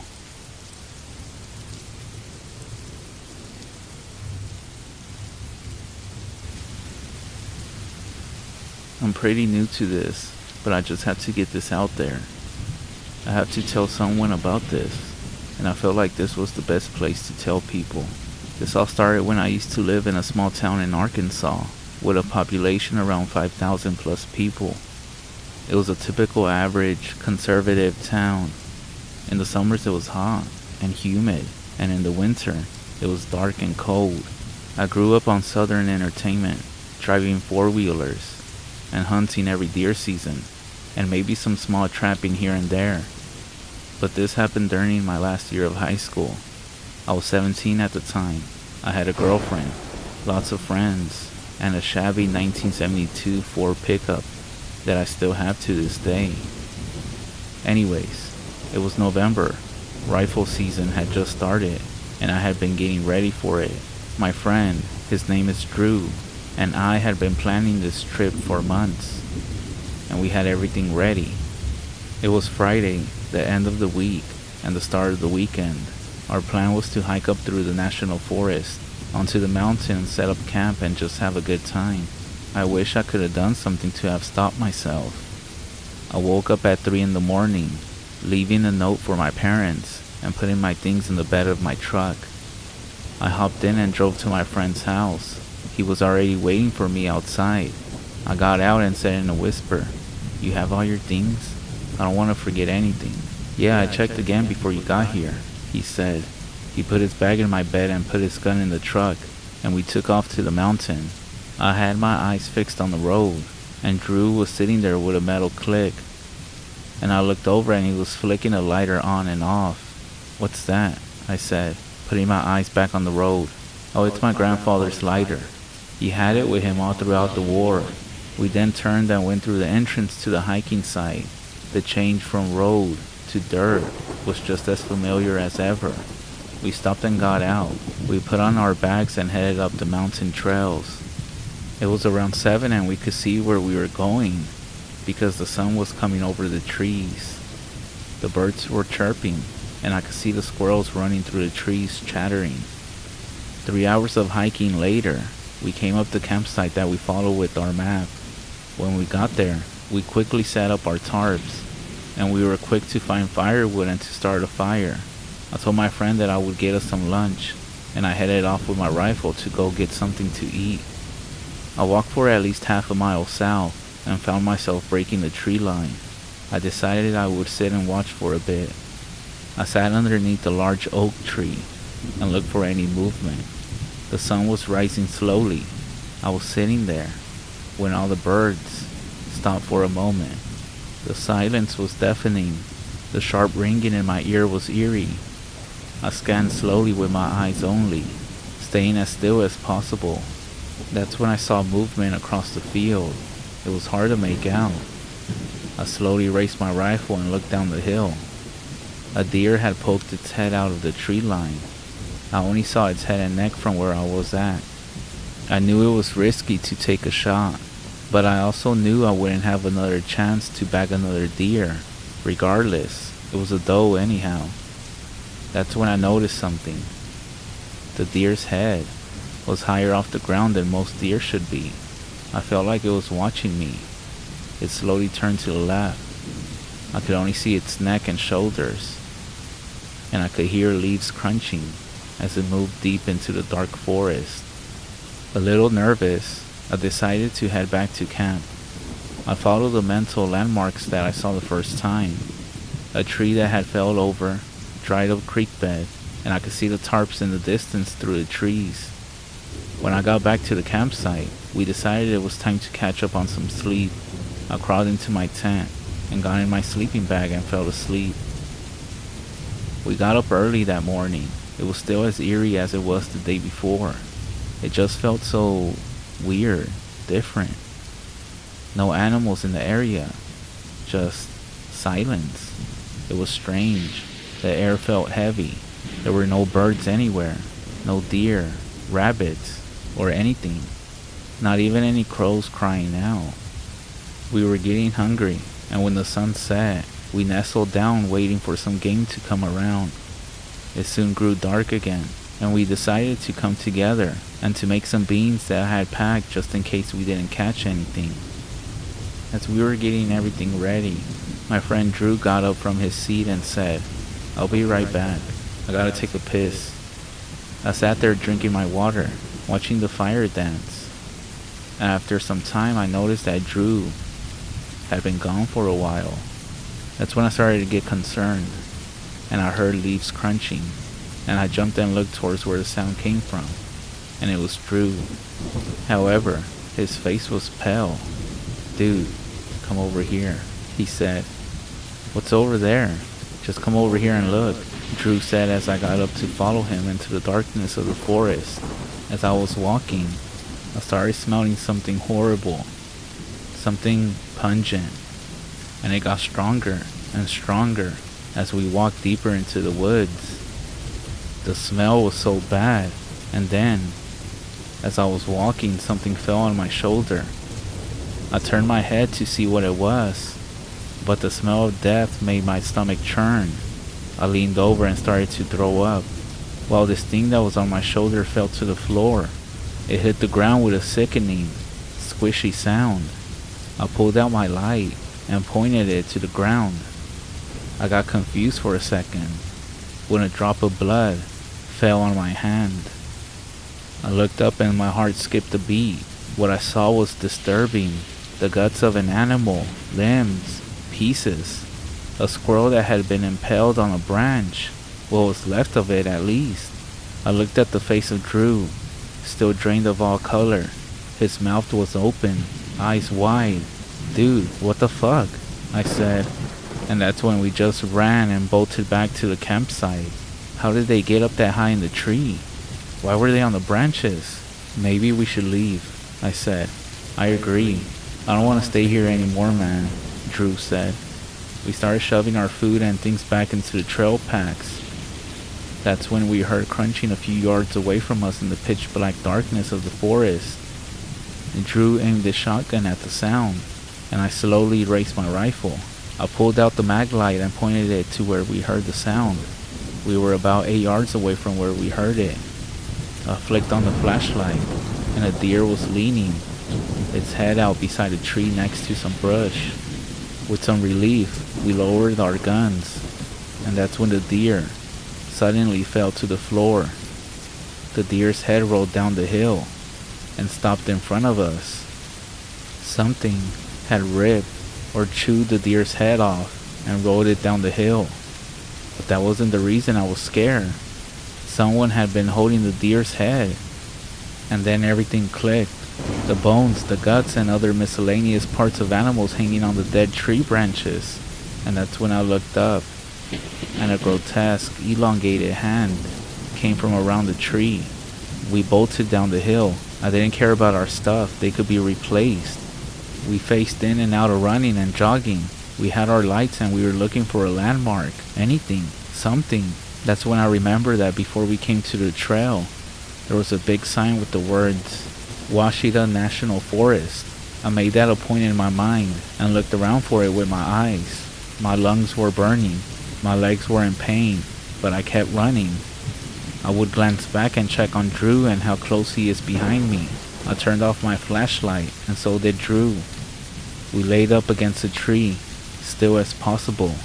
I could see the breath of Drew, frozen in the moonlight. My eyes finally adjusted to the dark, and I looked over at Drew and turned on my light.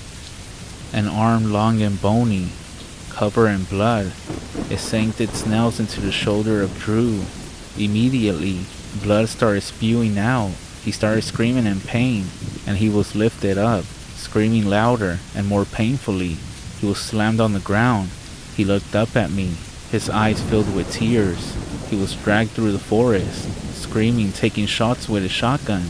With every shot I could see his silhouette, moving further and further into the woods. I ran. I just kept running, and that's when I tripped over something, and I started falling down the rest of the hill. I slammed up against a tree. I stopped and my back was in pain. I realized it was quiet again. There were no crickets. Nothing. Just silence. My eyes already adjusted to the darkness. I could see through the woods. In the distance, the moonlight was shining through the trees. I lay still as possible, and then I heard some shuffling, and I saw that thing moving through the woods. It was strange, jagged, and tense. I can't even describe it. It just felt wrong. It was tall and thin. Its bones were rubbing up against its skin. It seemed very malnourished. It shifted back and forth as if it was looking for something. When it turned its face, the grace of the moonlight revealed its features. It was disturbing. It had an elongated chin and small eyes, dark folds of skin around them. The skin was darkish gray. Its mouth was large. It spread all the way across its face. It had its teeth jagged and broken. Its mouth and nose was covered in blood and also in chunks of meat. The blood trailed down and covered its torso. I was about 10 yards away from it, and it crawled on all fours. It started to come towards me. Closer and closer. I could smell it. It smelled like roadkill. That's when I threw up in my mouth and held my breath. My hope at this point was that my death would come quickly. I still had some hope that I would make it out alive. But suddenly, this thing started speaking. James, James, James. In the most ungodly voice I ever fucking heard. The part that made my hope disappear was when it started saying my name in my friend's voice. James, James, James. It wasn't just like his. It had two tones, one deep, and the other, my friend's voice. It kept saying this and it crawled away through the woods, back up the hill. I stayed there for I don't know how long.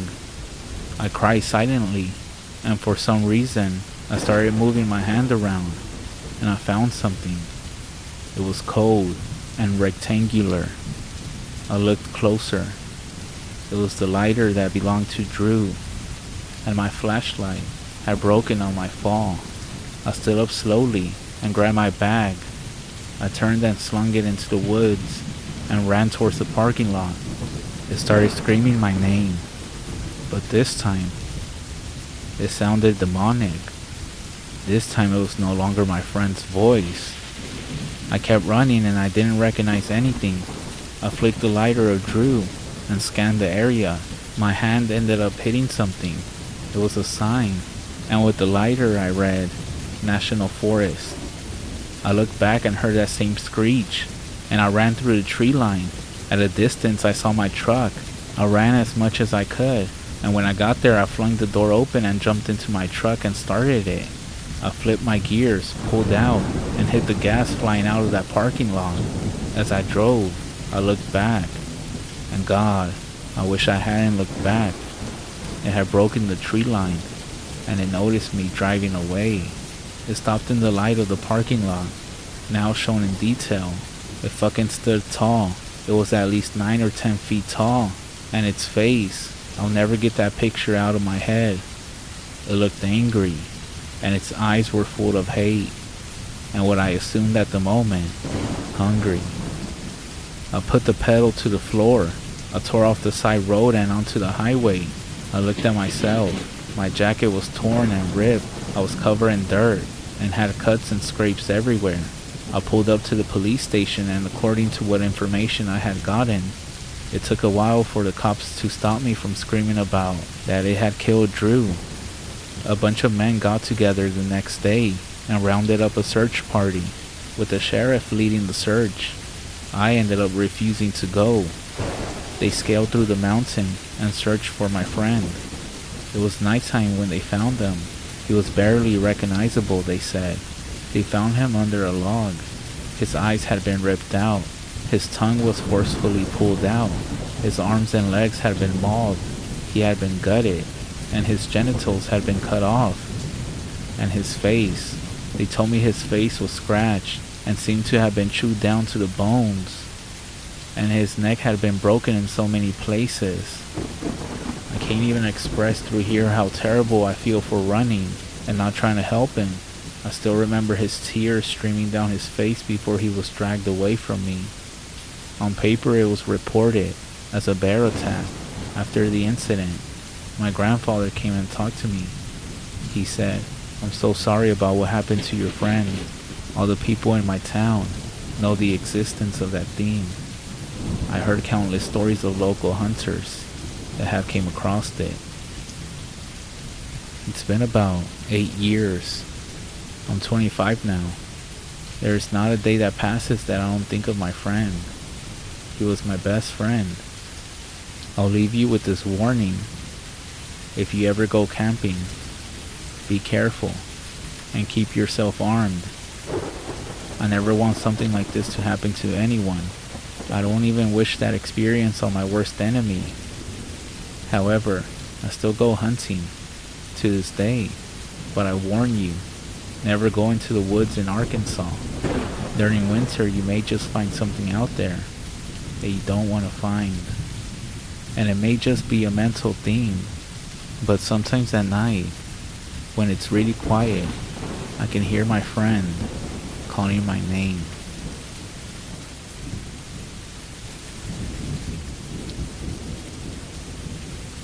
When I was 12 years old, my 15-year-old brother and I experienced a very horrific event when we were at our grandparents' cabin. My grandparents own a cabin on a large island in South Sweden, which contains only 2 cabins, separated by slightly less than a mile.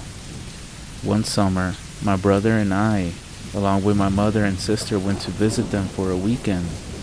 The thing we did most when staying there was to go fishing.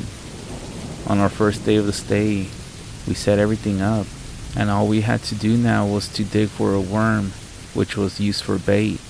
Grabbing a shovel along with a bucket, we went to the back of the cabin and down a short slope and through a trail, where we would find plenty of worms. The forest is very dense and barely no light shines through, which makes the whole setting a bit unnerving for me, as I have always been easily scared. As we're walking through the trail, I hear something like walking, and I look at my brother with a very scared face. He just brushes it off, as if there was nothing to be afraid of, and says that we go check it out. We walk a bit further down the trail, which I know leads to an open meadow, as I have been there looking for mushrooms with my mom at previous occasions. Before we get to the open, my brother holds up his hands as to indicate for me to stop. I looked over his shoulder and see behind the trees what appears to be a moose just standing there, looking directly at us. I was relieved as I knew they were friendly, and as I had seen plenty of moose nearby. My brother, however, who has never been scared of anything, looks back at me with the biggest eyes I have ever seen, and the most pale I have ever seen someone. Tells me that we should get out of here. Without asking questions, I start to walk back as he keeps pushing me as to make me move quicker, and as we reach the cabin, we are pretty much running. My mom and grandma are sitting at the front doorsteps as we get to the front, and I tell them that we saw a moose. My brother, on the other hand, remains completely silent. Safe to say, there was no fishing that day. The following day, we didn't even bring up fishing. I'm sitting on the porch reading a magazine, and my brother is sitting inside the couch doing the same, even though he still has that scared look in his eyes. I spent the following hour or two reading several magazines, until my grandpa is asking where the shovel is. I realized that we left it when we were looking for the worm the previous day, and I tell him where it is. Just as he is about to go get it, my mother tells me that my brother and I have to go get it, since we left it there. She also tells me that we should dig up some worms, as she wants us to go fishing later that day. I don't ask questions, but my brother seems unnerved by it. This made everything more eerie for me, as my brother is not really scared at all. He's actually pretty much the opposite of me. We put on our shoes and head to the back of the cabin, and walk down the trail heading for where the shovel and bucket is. Once we're about 10 feet from where the shovel is, my brother stops and tells me I should go and dig, as he did it the last time. I do as he says, and I start digging for worms. I have this very strong feeling that he stayed back because he was scared something would happen.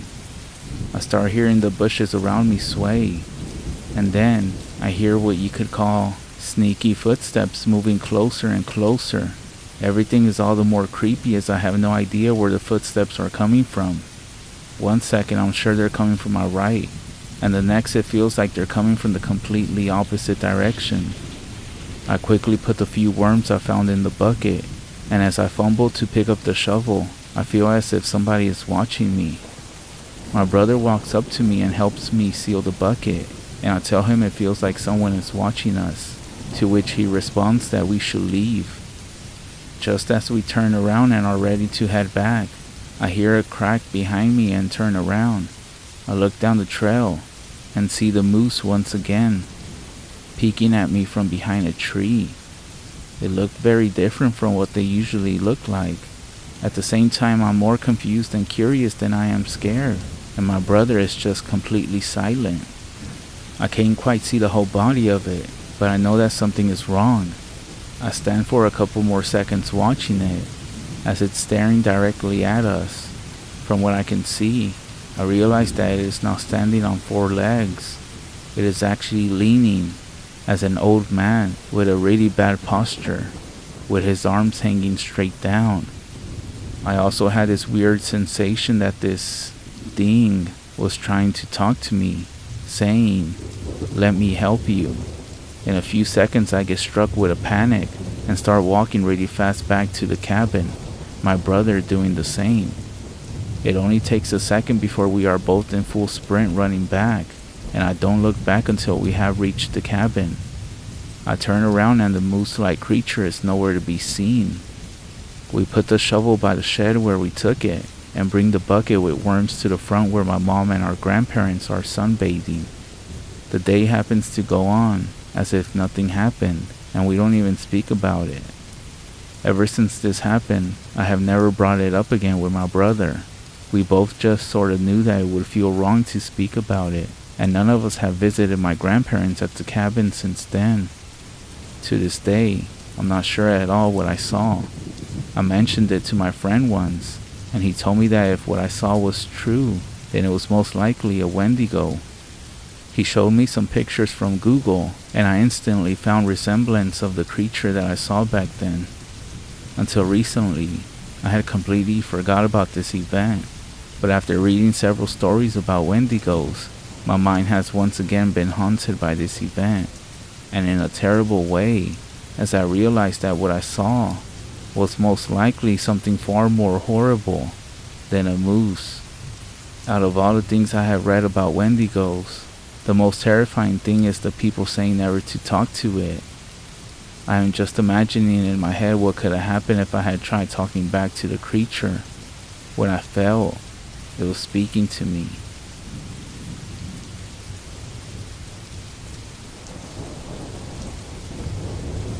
Alright, so some people ask me to share more about the events that happened when I was visiting my grandparents' cabin.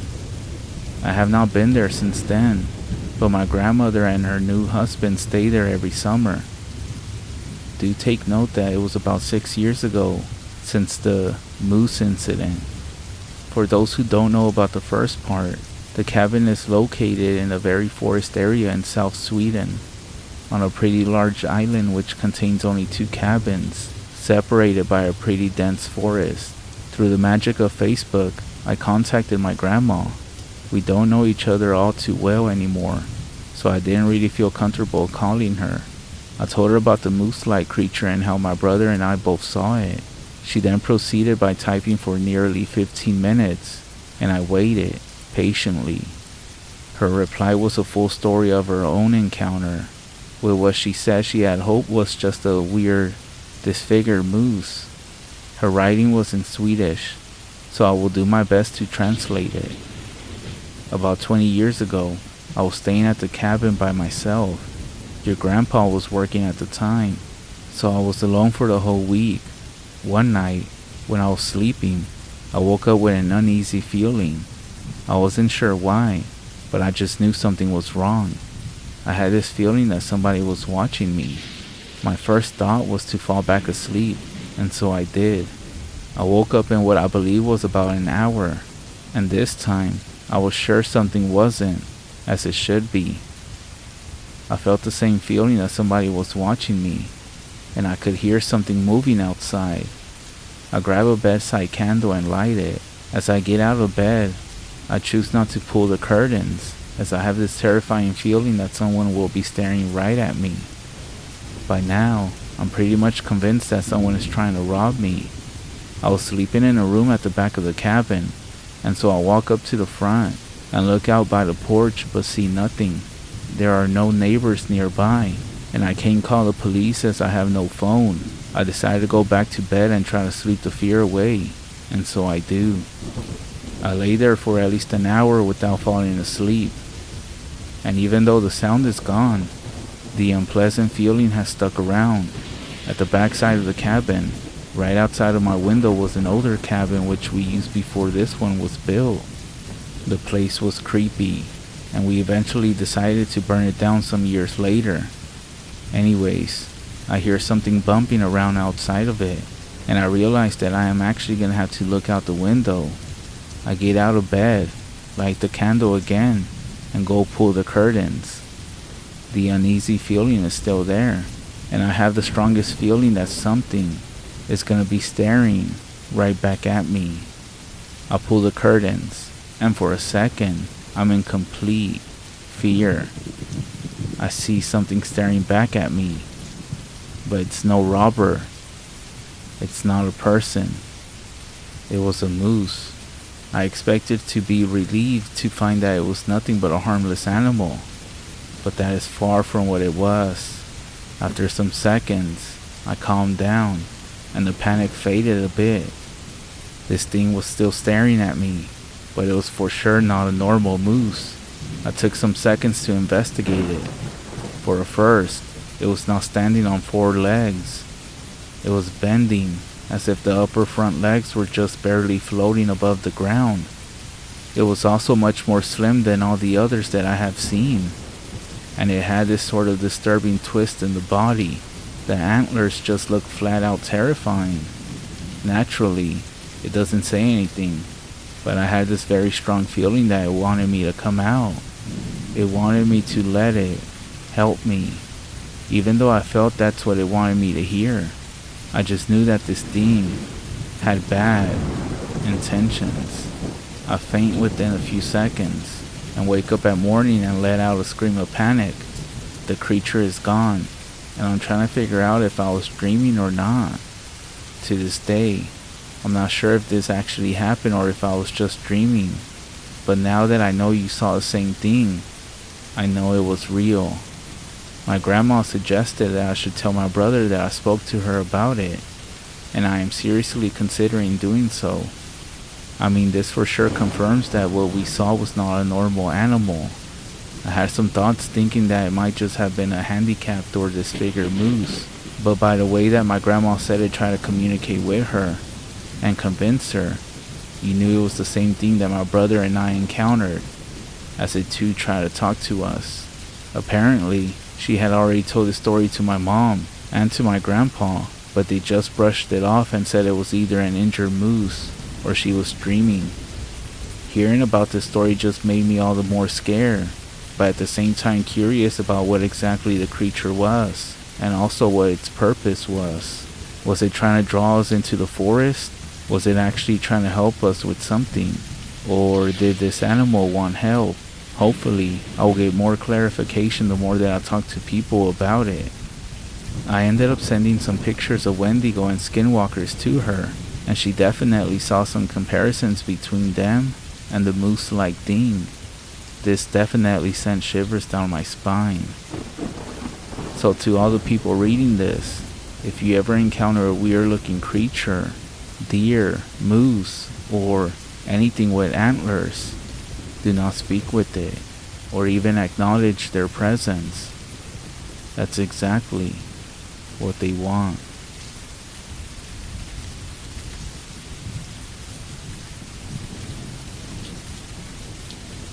I experienced something in the summer of 2013 that still haunts me to this day, and continues to make me question everything. My girlfriend Anna and I had decided to go camping as a last farewell to summer and to get some alone time. She would be going back to school pretty soon, and I wouldn't be seeing her as often. We had been together for just over 2 years, and I was completely head over heels for her. I was even thinking about popping the question. So on a weekend in early August, I packed up my camping gear and drove 45 minutes away to a park that we would always visit. It was a nice park.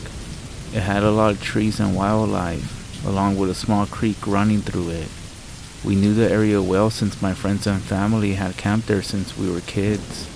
I ended up sending a text message to Anna after parking my car, letting her know that I had made it and I had set up camp in our favorite spot.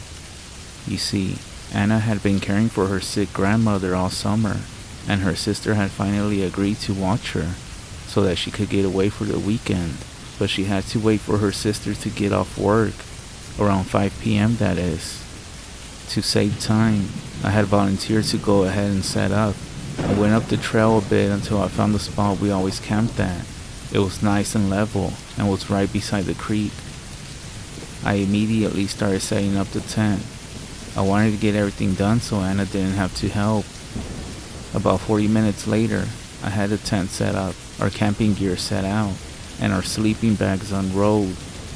Everything was organized and cozy. I was in the middle of starting a fire when I got a notification on my phone. It was a text message from Anna. "I have something to tell you," it read.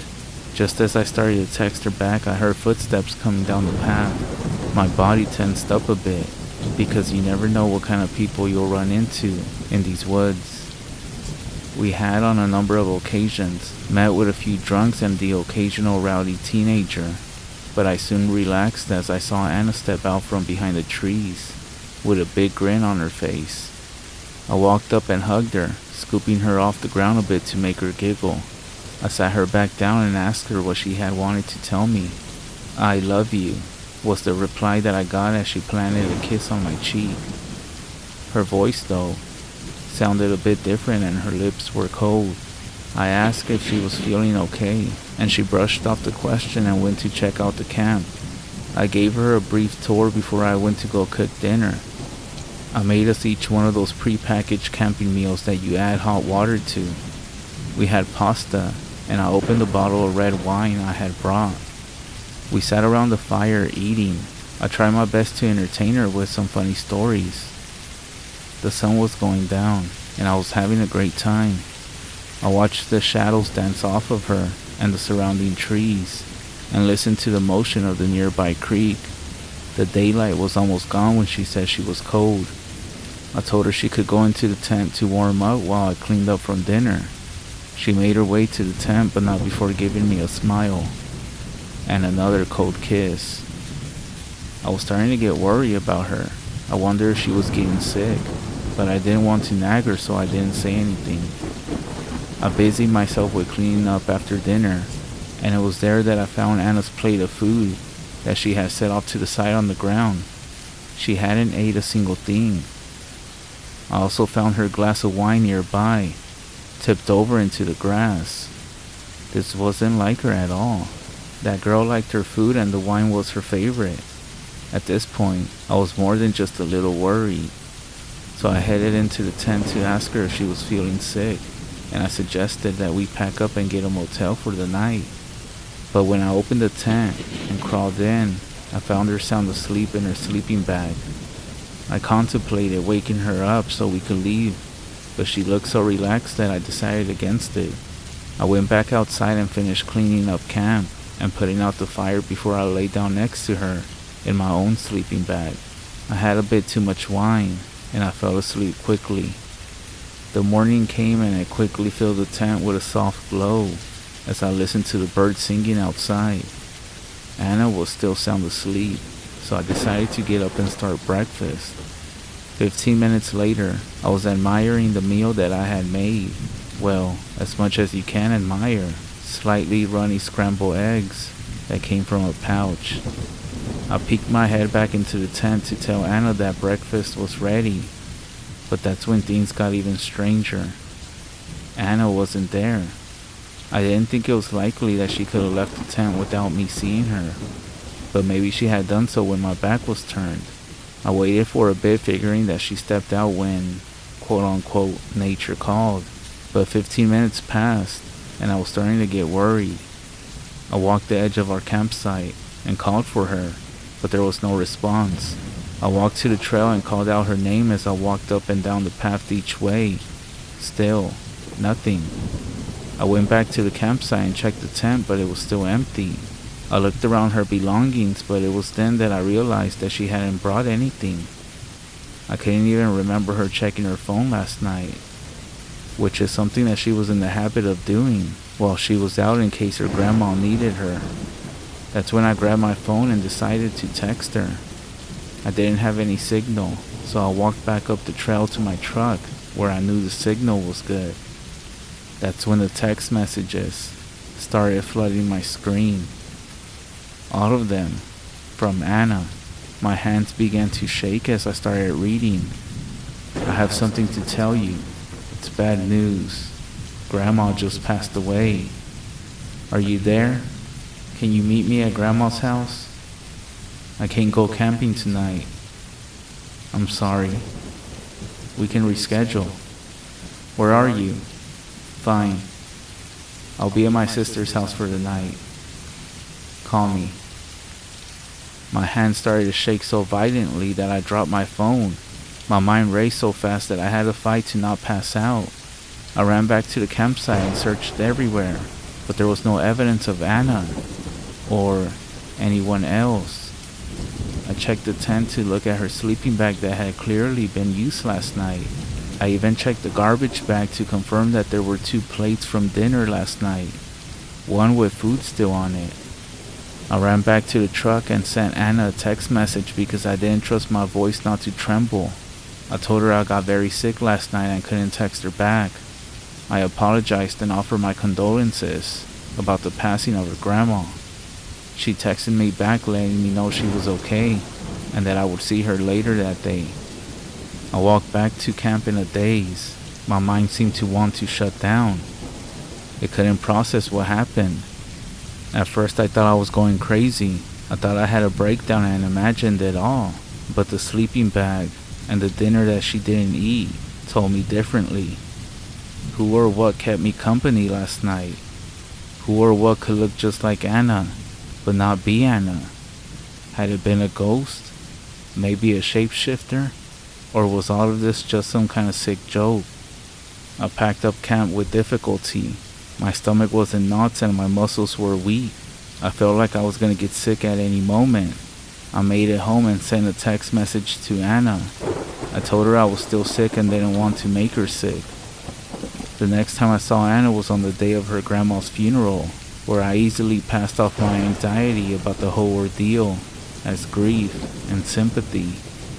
As I said in the beginning, I never told anyone the story. Me and Anna are now married, and I still haven't even told her. We don't go camping in those woods anymore. We have found a much nicer, and hopefully, safer spot to camp. I look back and remember that night. Quite often, I replay all the scenes in my head, trying to find anything that will lead me to an explanation, but I haven't figured out anything. I do, however, know one thing. I spent the night with someone, or something, and it wasn't my girlfriend.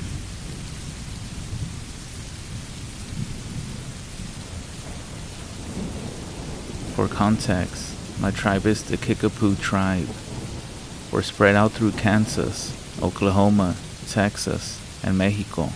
I have family everywhere, but I live in Oklahoma.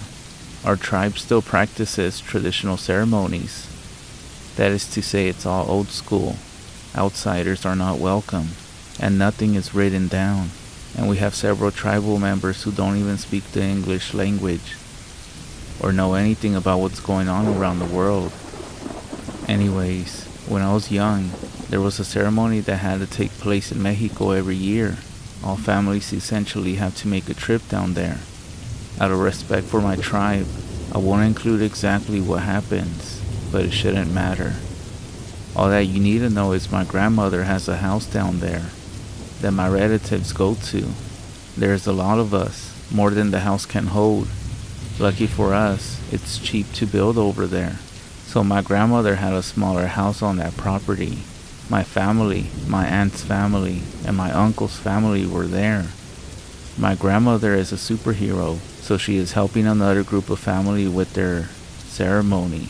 Since the knowledge is all word of mouth, and so my mom would take care of our ceremony.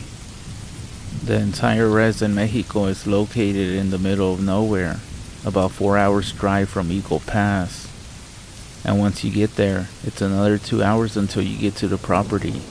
It's really big, and there are mountains within walking distance. My grandmother's house are actually at the foot of one. There's no good stories that involve those mountains. It's actually considered a very taboo place. We don't go up there except to hunt. And also, a ceremony must be done for your protection if you have to go. I was maybe 8 or 9 at the time.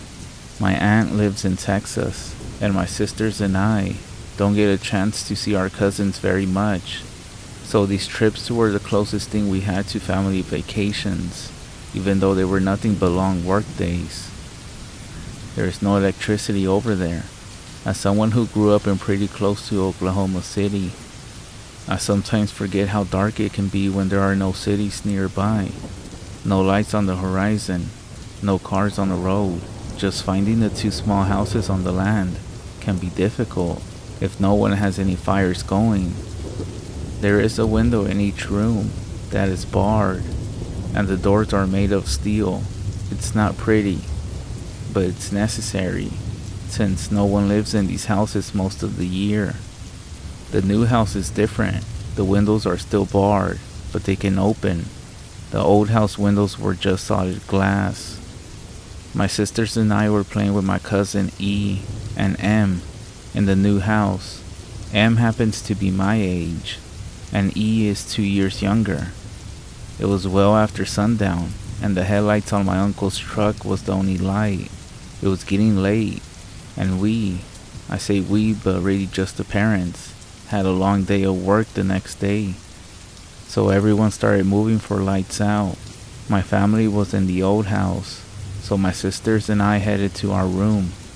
And this event happened that night. I woke up to screaming. So did everyone else. You would think I would have been panicked, but no. I was a kid who had just woken up by what was the sound of E screaming in the house. I wanted to scream at him to be quiet. I wasn't scared until my dad walked into our room and told us to stay. We don't disobey my dad, so that's what we did. We went to the window and tried to watch outside. My dad was talking to my auntie, and my uncle, along with some of my older cousins, were walking up and down the fence on our property with flashlights. It was too dark to see anything else. After an hour or so, we started getting tired, so we went back to sleep.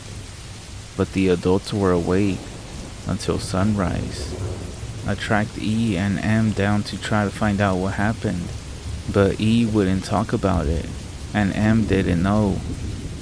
He said that E saw something through the window, and that's when we all got a little creeped out. On the last day, I asked my cousin G. G was one of the cousins who was walking up and down the fence that night, and as a kid he was something of a hero to me. He was a genuine tall muscle badass native. He told me what happened since my sisters weren't around. Apparently it was hot in the new house, so my cousins had opened all the windows. E was sleeping on the floor next to one, and woke up because of something touching his face. Apparently, an old pale naked woman was sticking her head through the bars and was looking down at him. Her hair was long and gray, and this touching his face is what made him wake up.